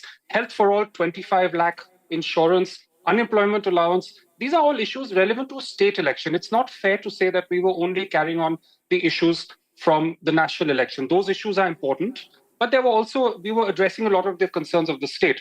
What we have, our concerns are to do with what some people have been calling, a ground level manipulation, where the deletion of vulnerable sections from the voting lists, whether it's tribals, minorities, Come Dalits, on, Amitabh. whether it is 233 versus 49.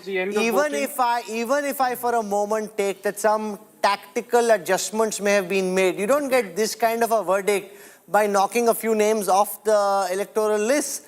This is a tsunami. It was building up in Maharashtra.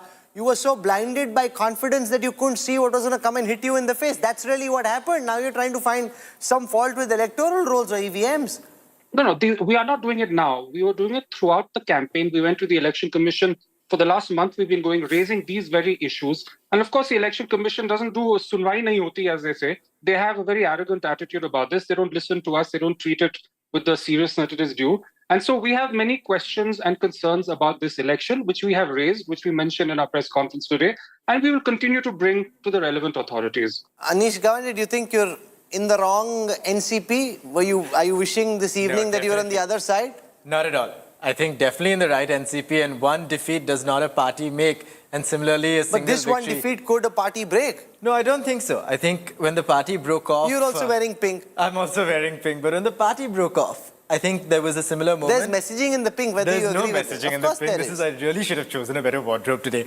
But... no, you're reaching... it's like a... it's from a wannabe neta, advertisement to Ajit Tada. Please take me, I'm available, I'm ready. Waiting for one call. I'm congratulating everyone on the Mahayuti's side. We're not sore losers. I think they've fought well and they've won well. Why did you get hammered? And I think for two reasons. I think, for one, we did not manage to get all of our promises to the people.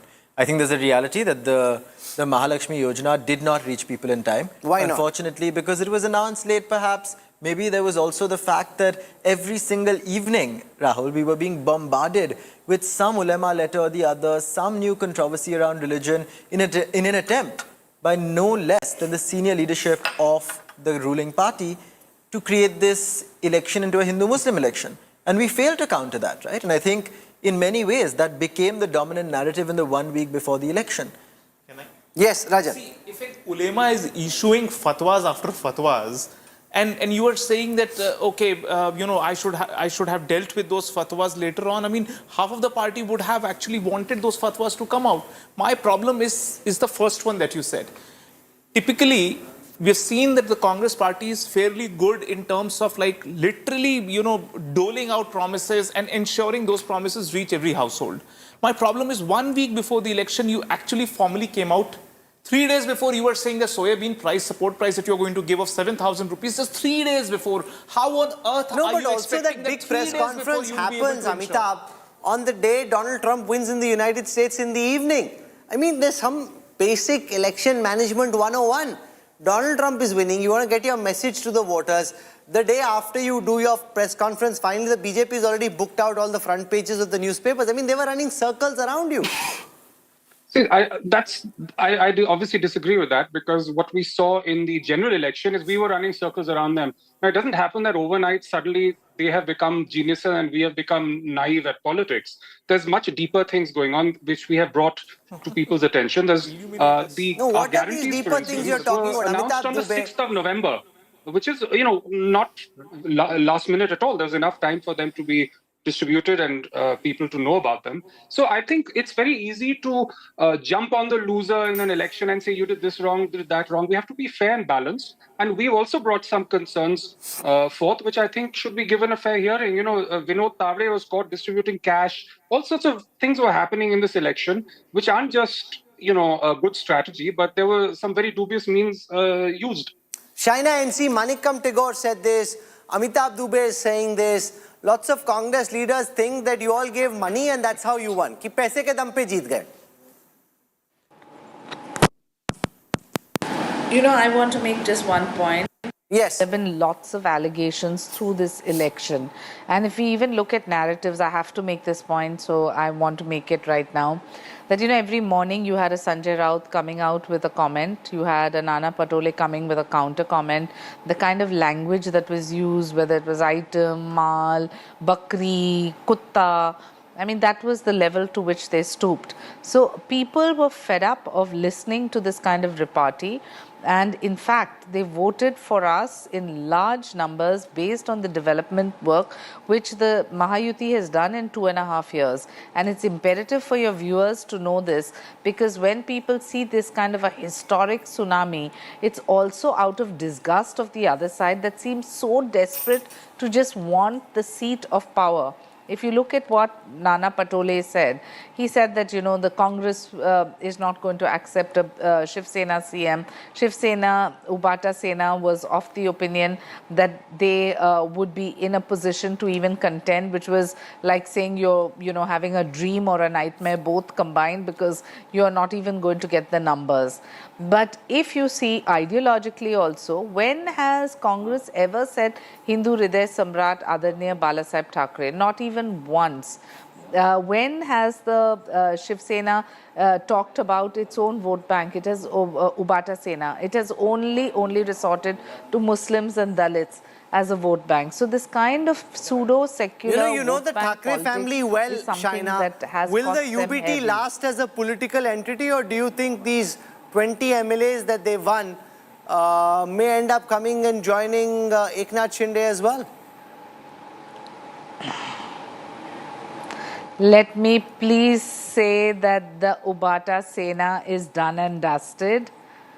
Let me please say that the Ubata Sena is done and dusted. They don't have any option here on, because they have lost their core voter who has been so disappointed with them, leaving their ideology only for lust for power. Can you imagine if Adarniya Hindu Hriday Samrat Adarniya Balasaheb Thackeray was around? If he was alive, if he even knew that the Ubata and the Congress were together. But I don't want to get into their commentary, because every morning Sanjay Raut does enough service or disservice to them. I just want to speak about our agenda, which is development, development, development. Okay, development is the agenda, and after this kind of a big... You still didn't answer the question. Are you a Shinde Sena leader or a BJP leader? You danced around that question, Shaina. Didn't answer it straight. Shinde Sena. So BJP chhod di? I answer that the Shinde Sena is here to stay.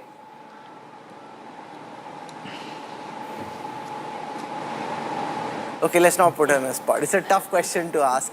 And it's a tough question to ask. It's an easy question to ask, but it's a tough question to answer. So she's saying she's now in the Shinde Sena officially, and she got, and it did well for Milind Deora, who will be joining us in just a couple of minutes from now, and hopefully it will do well for Shaina NC as well.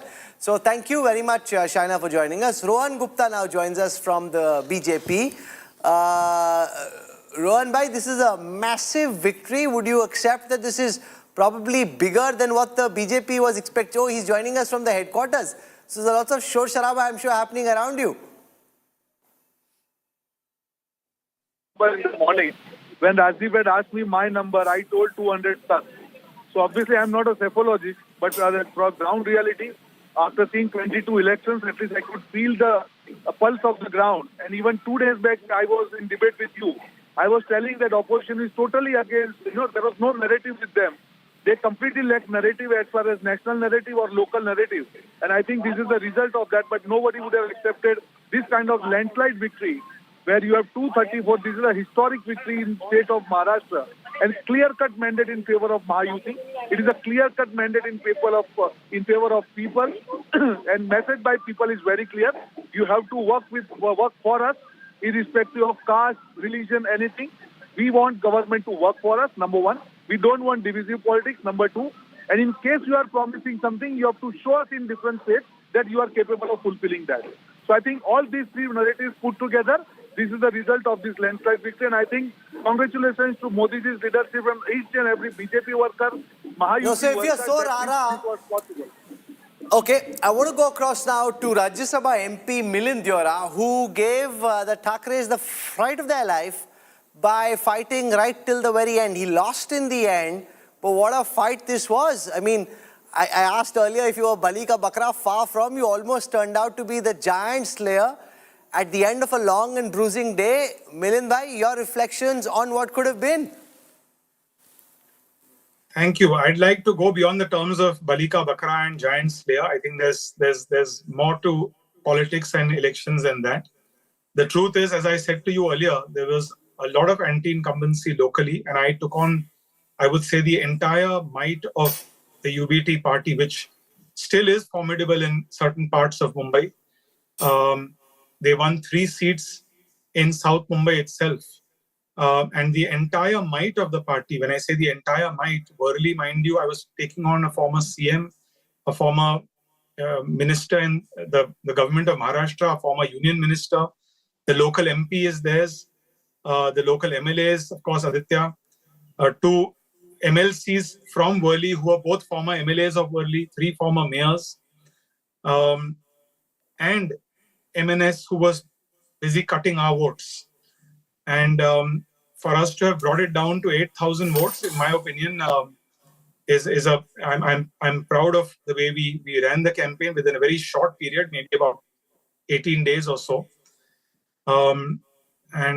So, as I said earlier to certain friends in the media, that I'm a Rajya Sabha MP, but I will continue to work as a Lok Sabha MP, as a Vidhan Sabha MLA for the people of Worli to get them justice. I think that they've been deprived of that for a long time, and I don't say that as a political point. There was a response from the people that they wanted a change. And if we didn't succeed in giving them a change electorally, we will try our best to do that developmentally. Do you concede that at 133, the BJP has the legitimate right to seek to be chief minister, that your boss, your political boss, Eknath Shinde, fought well, fought hard, did spectacularly well, won more seats than the entire MVA, but will find it tough to be CM given the scale and scope of the BJP's victory, Milind? Look, I don't want to get into these things and comment on a public forum like a news channel, but ultimately we fought the election under the chief minister's leadership, under both the deputy chief minister's leadership, and I'm pretty sure that internally there will be a discussion and that everything will be well and shared with you very shortly. Were you expecting this level of mandate, or would you concede that this is beyond your 234 now? MVA at 48, all of MVA out of 288 seats has more than what the India Alliance has in Jharkhand out of 81. I mean, that's just phenomenal in terms of election performance. Let me be brutally honest. I was not expecting this scale of a mandate. I was certainly expecting a comfortable majority. When I say comfortable majority, Mahayuti crossing 145 seats without having to depend on independent MLAs, but reaching 234, I didn't expect that. I thought maybe in the range of about 180 or so. That was my personal view. But my party was very confident, and and I was sensing the response. You know, Rahul, in Worli alone, when I was campaigning, I kid you not, I met maybe 6 or 7 women. One of them I posted a video of as well, who very just totally women I've never met before, not party workers, not affiliated with our party, with any of the Mahayuti parties, and who just said that, you know, we received this money and we started a vada pav stall, we started a pani puri stall. I remember meeting a woman who was running a stall, and my convoy, when we were passing, we almost toppled her stall over, and I was very upset about that. And I caught the stall, helped her, and I said, "Are you okay?" And she said, "Yes." And she said, "I just started this about a few weeks ago, and I'm a divorcee, a widow. Sorry, my husband passed away. I have a handicapped child. I have to provide for my home, and I use the money from the Ladki Behan scheme to set up this business."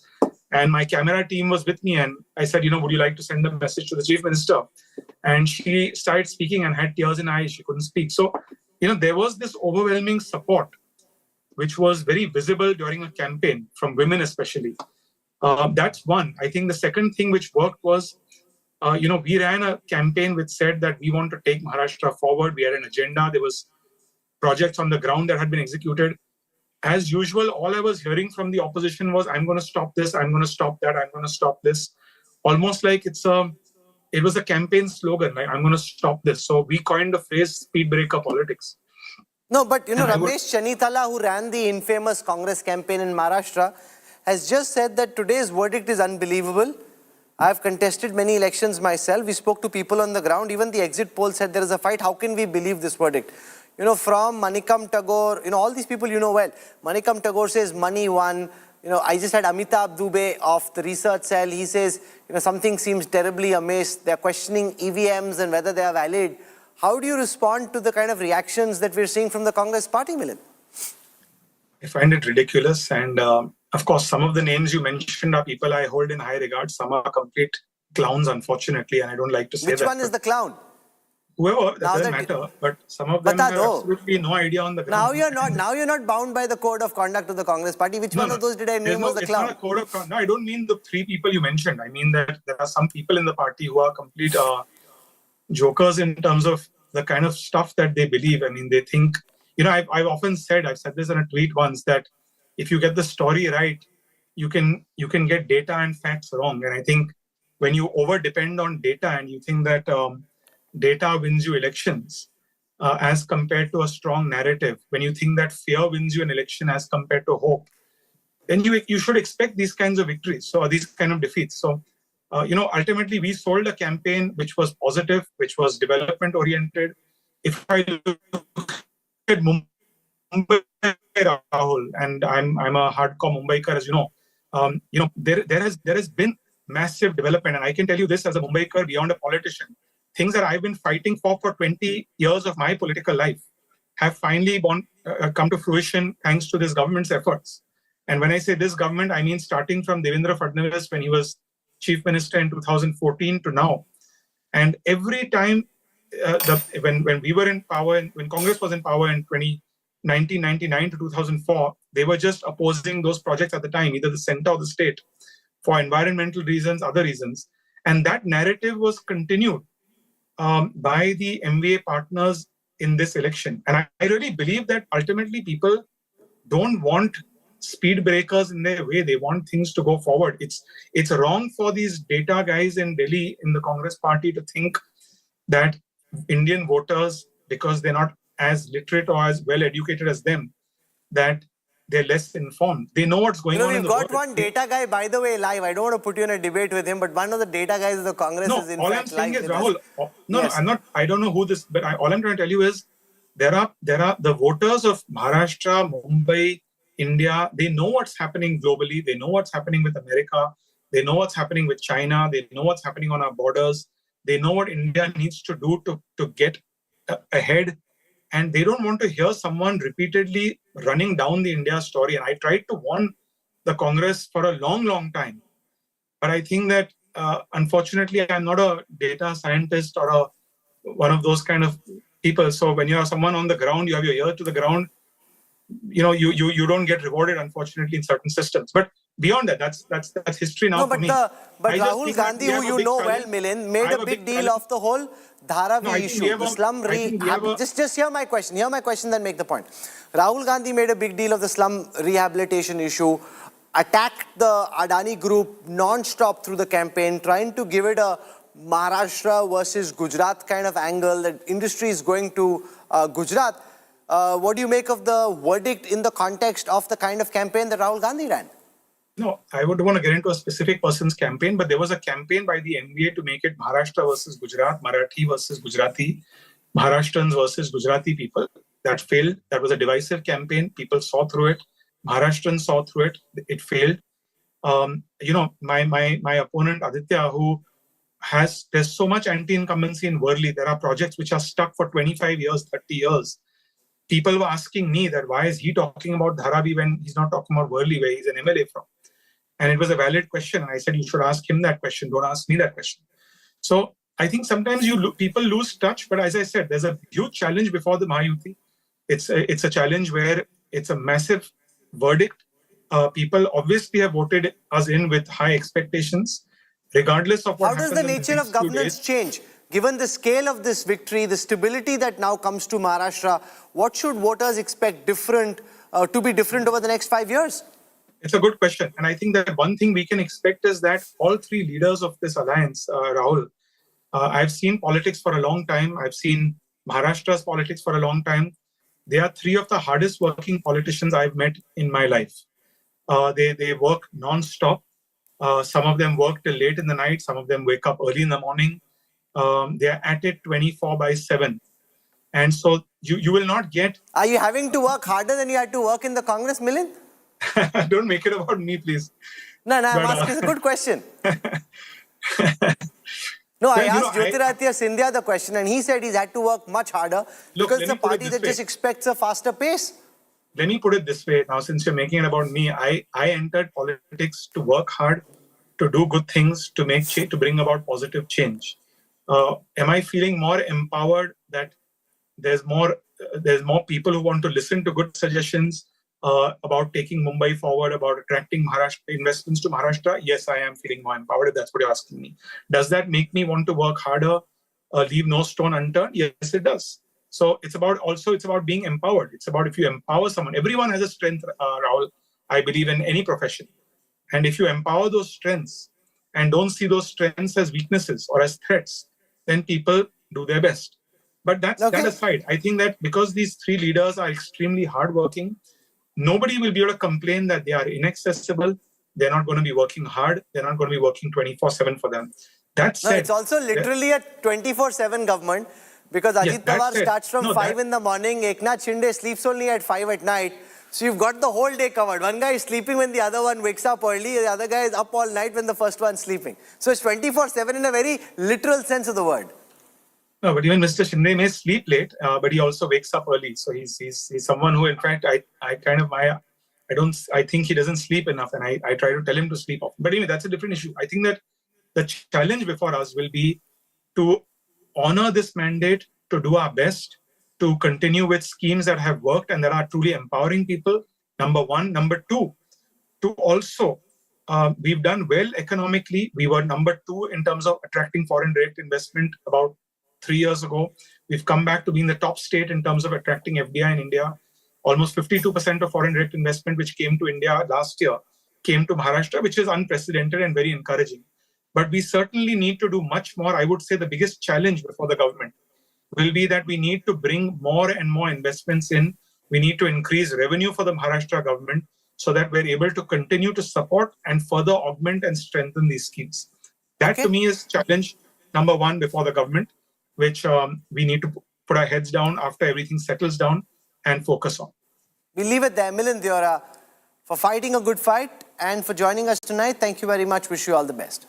Thank you. Uddhav Thackeray and his Sena have been decimated in the Maharashtra election. If this battle was a fight to decide, if this war was a battle to decide who the real Shiv Sena was, that debate seems to have been settled. Eknath Shinde's Sena has scored more seats than the entire Maha Vikas Aghadi combined. Would you believe that? Uddhav Thackeray has conceded defeat, but his son Aditya is questioning the EVMs.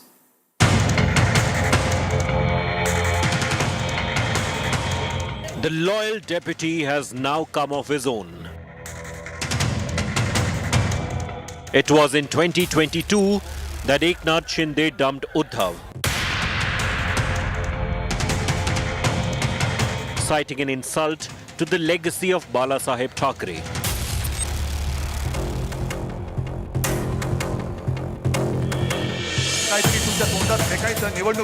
And since then, there's been a bitter battle over who is the real Sena and who is the real claimant of the Thackeray legacy. The voters have taken their pick. Eknath Shinde has trumped Uddhav, and how? Uddhav, banking heavily on his surname, has lost the poll battle, and with it, the legacy battle. In the 38 seats that Shinde Sena and Uddhav Sena squared off in, the Shinde camp has a strike rate of over 65%. In the Sena versus Sena contest, there were 38 seats where it's 1 and 2, Sena versus UBT, right? 26 of those have gone in favor of Eknath Shinde. 12 of them have gone in favor of Uddhav Balasaheb Thackeray. Eknath Shinde has decisively won the Sena versus Sena battle, even expanding his footprint from beyond Thane and into Mumbai. मैंने कहा था कि महायुति को thumping majority मिलेगी और इसीलिए मैं तमाम मतदाता जो है मेरी लाडली बहनाओं को मैं धन्यवाद देता हूँ, लाडले किसानों को मैं धन्यवाद देता हूँ और लाडले हमारे भाई हैं, लाडले सीनियर सिटीजन हैं, सभी वर्ग जो है सभी वर्ग को मैं धन्यवाद देता हूँ. The Mahayuti, celebrating their sweep, has reiterated that the real Sena battle has been settled. मुझे ऐसा लगता है कि एक प्रकार से लोगों ने अपना मैंडेट दे दिया. लोगों ने एकनाथ शिंदे जी को रियल शिवसेना के रूप में स्वीकार कर लिया है. बाला साहब ठाकरे की हिंदू हृदय सम्राट शिवसेना प्रमुख बाला साहब ठाकरे की जो शिवसेना है उसकी लेजिटिमेसी ये एकनाथ शिंदे जी को मिली है और जो मूल एनसीपी है उसकी लेजिटिमेसी अजीत पवार जी को मिला। Uddhav Thackeray, whose party has managed to win just about 20 seats, faces the biggest crisis now of his political career.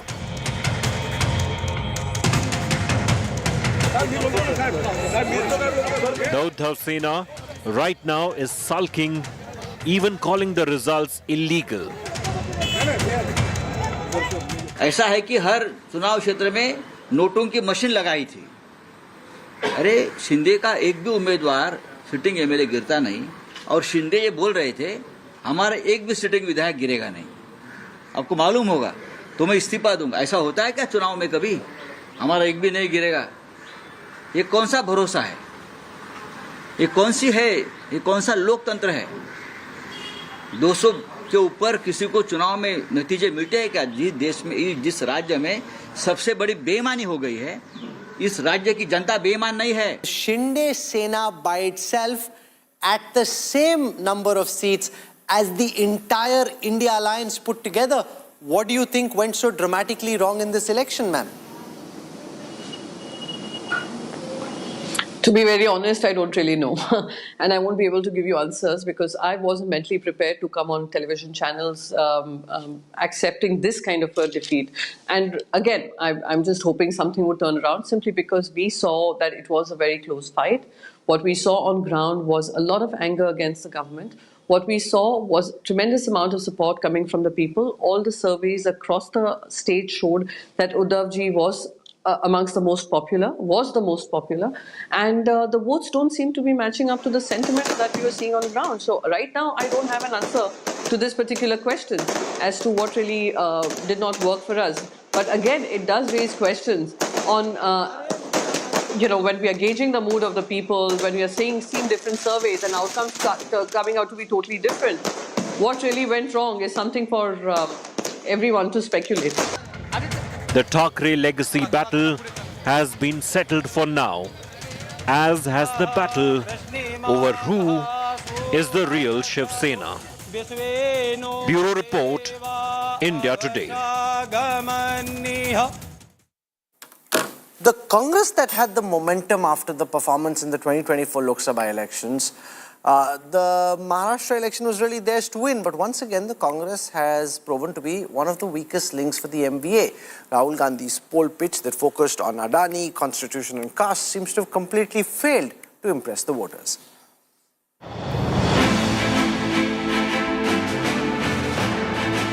For a party that ruled Maharashtra just a decade ago, the Congress party has just scripted its worst ever performance in the state, proving once again to be a disastrous deadweight, sinking the Maha-Vikas Aghadi alliance and facilitating a thunderous BJP-powered landslide in the state. Just 6 months after humbling the BJP in the Lok Sabha elections in Maharashtra and helping the Aghadi capture 30 out of 48 seats, the Congress has proven to be just the opposite in the assembly fight, proving to be a devastating weak link. After the humiliation in Haryana, an election widely seen as the Congress's for the taking, the Maharashtra humiliation will sting the party worse.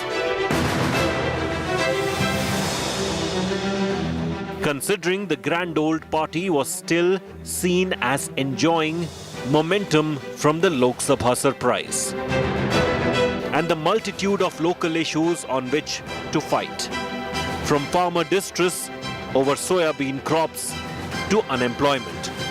It is not a believable result which came so far. But anyway, we are examining deeper way with the Maha-Vikas Aghadi coalition parties. But a brutal truth has reared its ugly head once again. The Congress party's strategy has not only failed to resonate, but has also exposed its chronic inability to adapt to the political realities of a rapidly evolving state.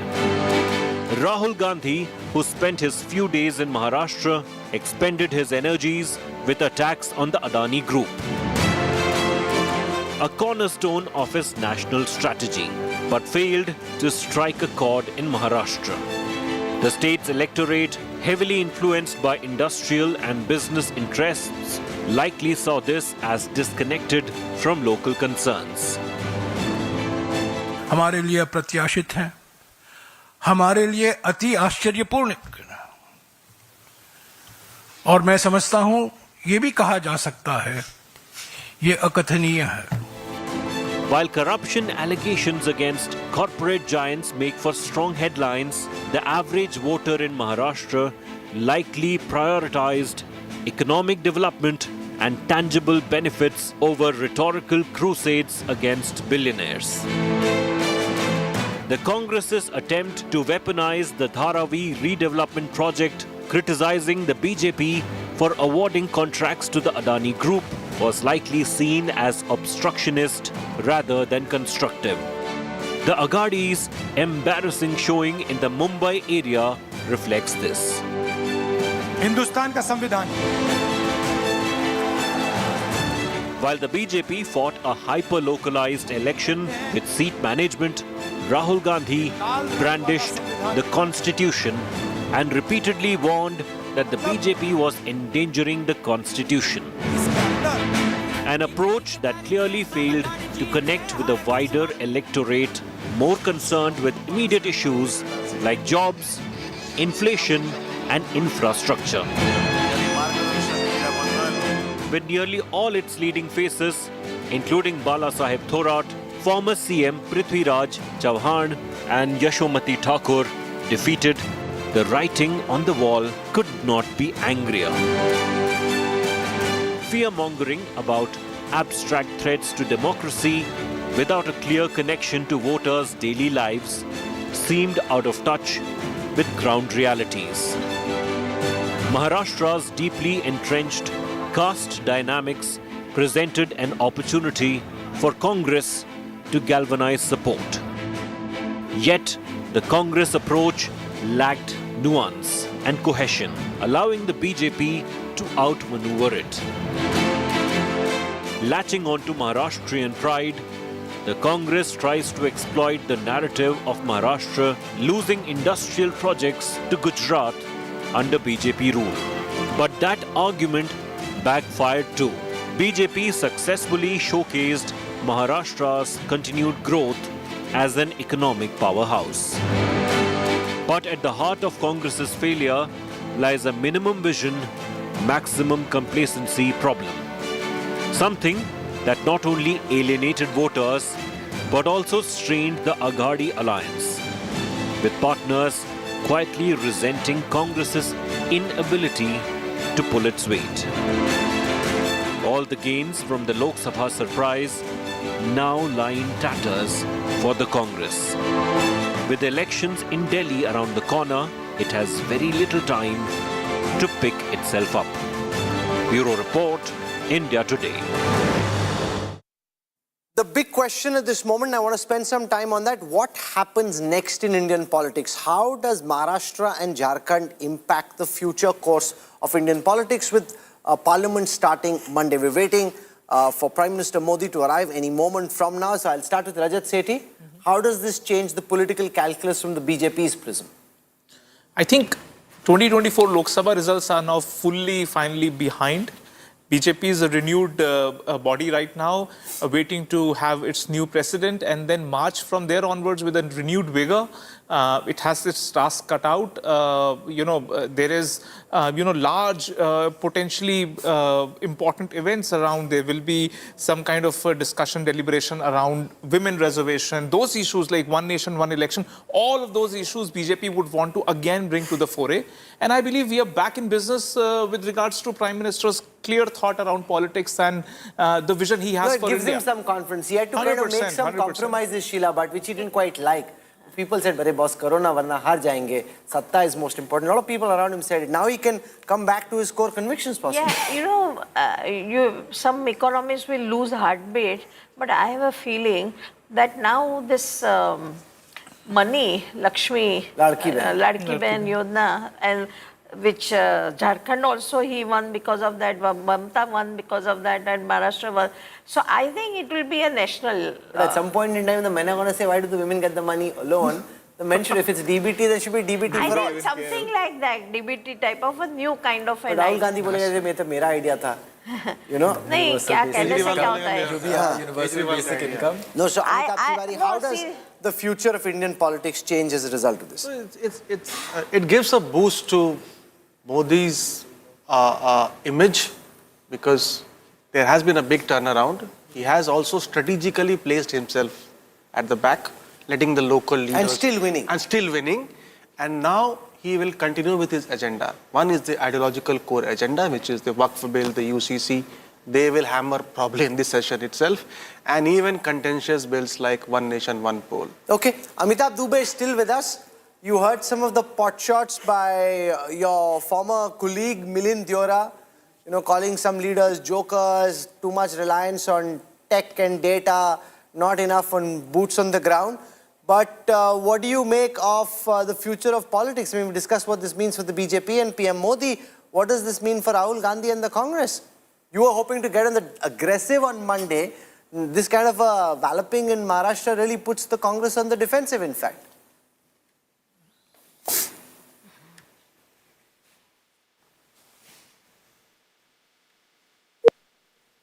Okay, Anish, where does this leave opposition politics in your view? I think you're going to see a very different mood in the Lok Sabha than you're seeing today in newsrooms and on the ground in Maharashtra. Let's not forget that the mandate in June was also a very significant one, and you're going to see political parties I don't agree because see, at some level, when a Neta feels he's got voters behind him, you have extra energy, the spring in your step. The moment you know that maybe there's nobody behind you, it takes some of that energy and that, the level of being charged up away. No, but I think you're going to have to ensure that you keep that momentum up in Parliament, and that's going to be the responsibility of opposition parties. You know, when the How does Parliament Parliament session dynamic began, change, Rajat? Well, I believe that there is, the Congress party would have certainly thought that Adani issue they would be able to stall the Parliament, in their demand for GPC and all of that. I believe they'll be taken less seriously, not just by their colleagues in the Parliament, but also by the people in general. No, and also one of the reasons the BJP was rattled post-June, Sheila Bhatt, was that they actually thought maybe we've actually lost the connect, right? Maybe things are happening on the ground which we don't know. After this kind of a verdict in Maharashtra, they said, boss, these people voted for us. I know that what I'm saying is the right thing. Yes, and a lot of things are coming together. Trump is coming to America. 100 years of RSS will be next year. Again, Delhi election, always it's more vocal and disproportionate propaganda. Kejriwal gets it, and also Delhi election gets it. Don't you think that BJP has some good diplomatic wins also?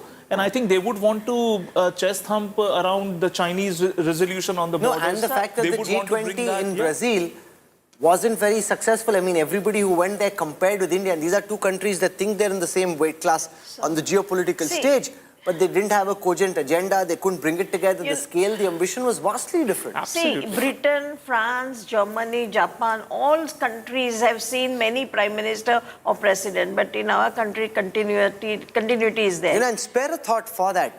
10 years plus of continuity, compare that with the uncertainty in France or in the United Kingdom, and you realize the kind of advantages the India story has had by having a stable government. This was a big opportunity for the Mahavikas Aghadi to build on the momentum from the 4th of June. I said this earlier, that the 23rd of November, Maharashtra and Jharkhand will show which of those was the outlier event. Was the 240 the outlier event, or was Haryana the outlier event? I think that question is settled. There'll be a lot for everyone to mull over. I want to thank all our guests for joining us.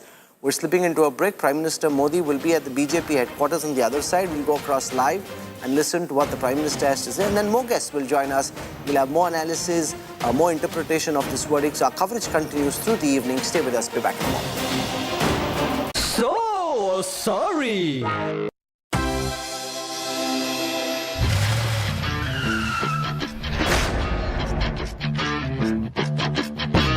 Kamal, Kamal, Kamal.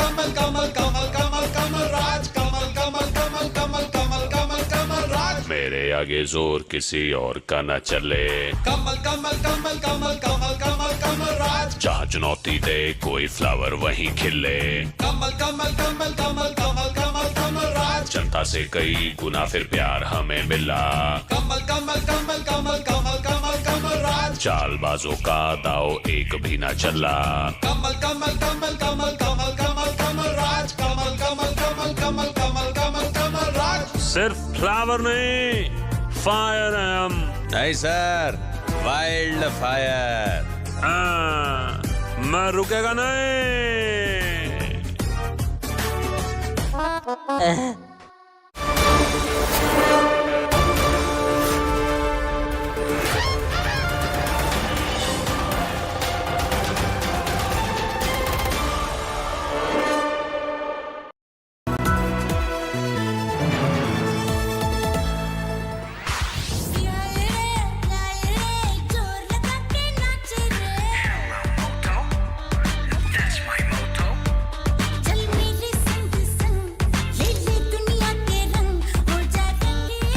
Rangila Re with Motorola's incredible range of smartphones. Hello, Moto.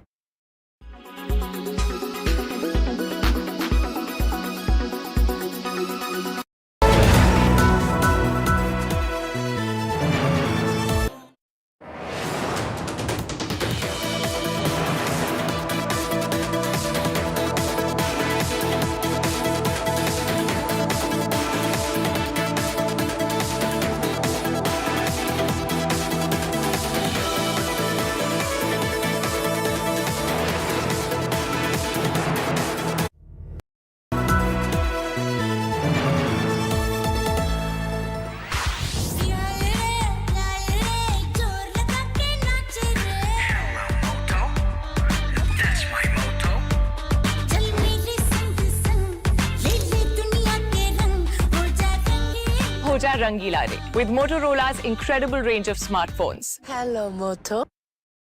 Motorola Razr 50 Ultra comes with Google Gemini. Hi, I am AI anchor Sana, bringing the top headlines for you, presented by Motorola. Mahayuti secures landslide victory in Maharashtra, set to form government again. Change of trend in Jharkhand, Hemant Soren returns to power, shattering 24-year-old record. NDA captures all 4 seats in Bihar by-elections, BJP alliance wins 7 seats in UP.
Rangila Re with Motorola's incredible range of smartphones. Hello, Moto.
Socha Rangila De with Motorola's incredible range of smartphones. Hello, Moto.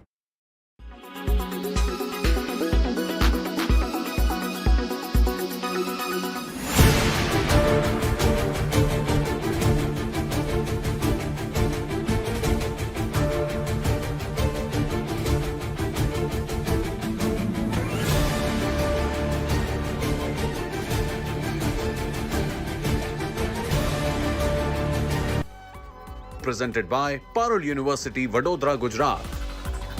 Co-presented by आपका Joy, Bharat का Joy, Joy e-bike, Mahindra electric origin SUVs.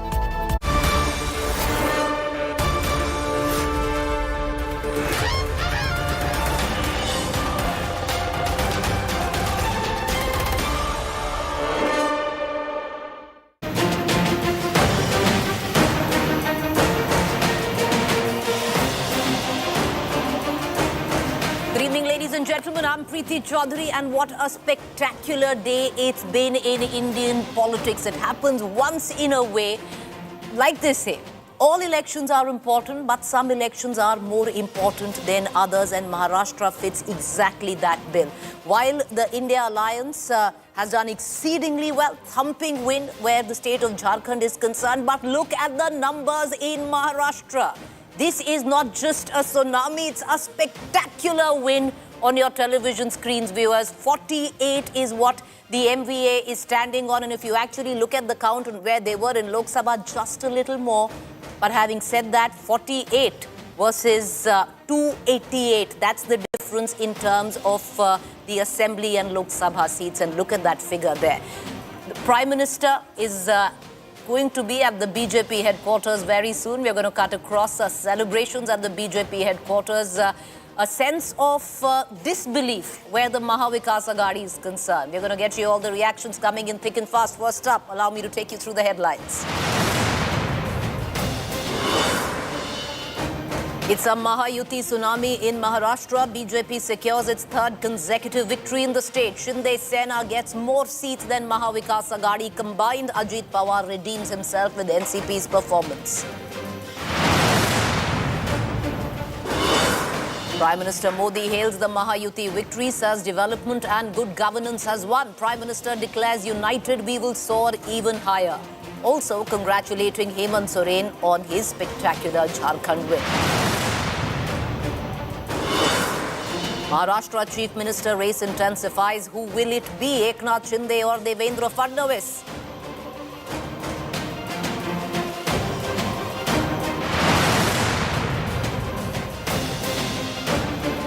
All right, what we're going to do is, viewers, we're going to go to where all the action is and all the cameras are fixed. This is an empty road right now leading up to the BJP headquarters in the national capital. The cavalcade of the Prime Minister already making its way. You can see that. And what a spectacular, unbelievable, many would say, win that has been etched where Maharashtra is concerned. What a comeback from Lok Sabha 2024. And it's all there. You can actually hear the drums beating at the BJP headquarters. Amit Shah already there. He's been meeting all the senior leaders. The party cadre, the spokesperson, senior dignitaries of the Bharatiya Janata Party, all at the BJP headquarters in the national capital. You can see the Prime Minister's cavalcade pulling in. We can expect a speech today. What will the Prime Minister say, especially when it comes down to the numbers that you see on your television screen? The Bharatiya Janata Party has bested its performance from 2019. It's ever since Lok Sabha 2024. If you take a look at Haryana, now if you take a look at Maharashtra, the BJP is in a massive, massive comeback mode. And one thing I think this election will prove, viewers, is that 2024 Lok Sabha was indeed, at least till now, an aberration. In Haryana, the Bharatiya Janata Party bettered its performance even at the peak wave of Prime Minister Modi in 2014. And now doing way better than what the BJP did at 122, where it stood in 2019. What a spectacular win. The Bharatiya Janata Party right now at 133. and could practically do it alone with the others, doesn't even need two of its allies. But now the big question is, who is going to be the Chief Minister of Maharashtra? JP Nadda, also they're basking in the glory of what has been history in the making. You know, the annals of Indian political history, this election will be remembered, viewers, because by nothing else but the sheer numbers that you see on your television screen. The Mahayuti standing at 234 vis-a-vis the Mahavikas Agadi at 48. What a stunning defeat and what a spectacular win, etched in history. Let's dip in to the surround sound at the BJP headquarters. अभी राष्ट्रीय अध्यक्ष जी उनको लेकर आपके मध्य में आने वाले हैं। मैं आपकी तरफ से तालियों की गड़गड़ाहट से मोदी जी का अभिनंदन कीजिएगा। हमारे वरिष्ठ नेता का आदरणीय राजनाथ सिंह जी, आदरणीय अमित शाह जी हमारे मध्य में आगे ताली बजा के अभिनंदन कीजिएगा। क्या आपका बहुत बहुत अभिनंदन है, स्वागत है। आदरणीय देश के प्रधानमंत्री the Prime Minister very happy, waving करते हुए to the cadre that's gathered at the BJP headquarters there. He was away on an official visit, especially in the last few days, the dying days of the campaign in Maharashtra. But he really had nothing to worry about, because look at the lot of the Bharatiya Janata Party today where Maharashtra is concerned. He's already on social media, on the platform X, congratulated the Bharatiya Janata Party on scripting what is going to be a historic win, which will go down into the annals of Indian political history of just something which is unbelievable, viewers. What a win. Today, the Prime Minister also stressed on the fact that if you are united, you can do anything. Ek hai to safe hai. One of the poll narratives that defined the victory of the Mahavikas Agadi. Be it the Ladki Bahen Yojana, be it the consolidation of the Hindu vote, be it the RSS's silent door-to-door campaign, which wasn't there during Lok Sabha 2024.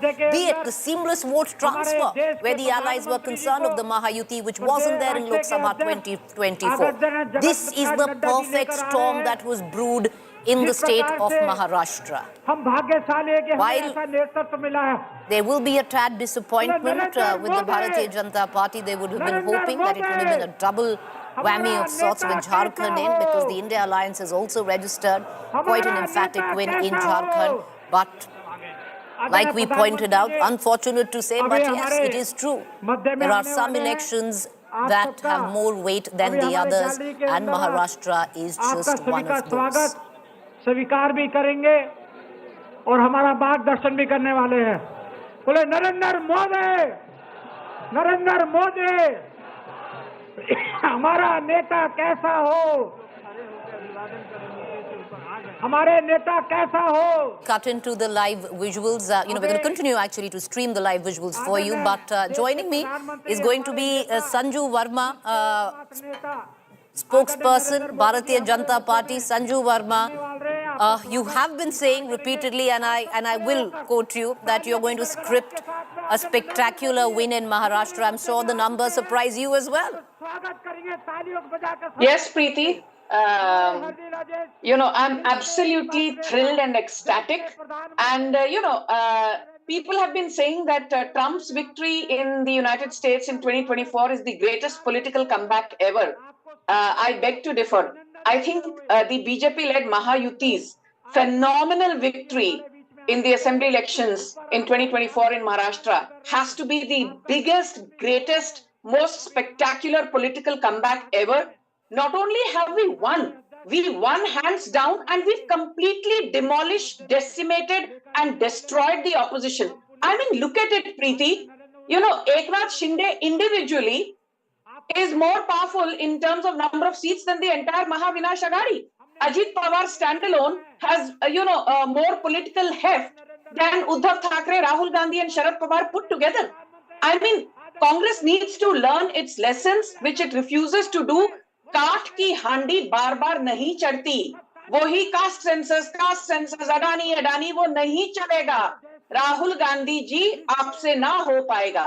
आपको हरियाणा में करारी हार मिली, you did not learn lessons. You lost 3 Lok Sabha elections in a row, you did not learn your lessons. Now you've lost Maharashtra and you have still not learned your lessons. Your spokespersons, your media communications heads are putting out posts on Twitter/X saying, oh, EVMs are faulty. Oh, the BJP has managed to play devious, polarizing politics. So like I say, वो जो एक saying है ना, I don't watch too many movies, but I know that there's this famous line, मैं एक बार commitment दे देता हूं तो फिर मैं अपनी भी नहीं सुनता. तो नरेंद्र मोदी जी जब एक बार commitment दे देते हैं तो खुद की भी नहीं सुनते. The Modi tsunami is alive and kicking, and how? Well, you are right, and not just devastated where Maharashtra is concerned, where the Mahavikas Aghadi is, it's annihilation. Look at the numbers there. Mahavikas Aghadi today is stunned into silence, 48, because this is not just embarrassing, this is unbelievable for them. And that's, but it's right there, the numbers are up on the board. But Sanju Verma, the Congress has done quite well, saving grace, silver lining, if one might call it, in Jharkhand. But yes, there is no doubt that the big prize was the state of Maharashtra, and the Mahayuti has delivered the state of Maharashtra with a thumping victory. Arvind Tiwari, spokesperson, NCP, Sharad Pawar is also with us. Arvind Tiwari, when you look at it today, the Mahavikas Aghadi, on where it stands, out of even the 3 of them, right before the results came in, there was a constant commentary on the fact that, it's Sharad Pawar who's doing so well. It's he who has his house in order. Everything is working seamlessly for Sharad Pawar, but the other allies are not doing well. But look at the numbers. It's the showing where Sharad Pawar faction of the NCP is concerned. What does this mean? See, in an election, when we are going into an election, we have to prepare for the best and for the worst. And I believe it is like the saying in Hindi, "Kavi takht, kavi takhta."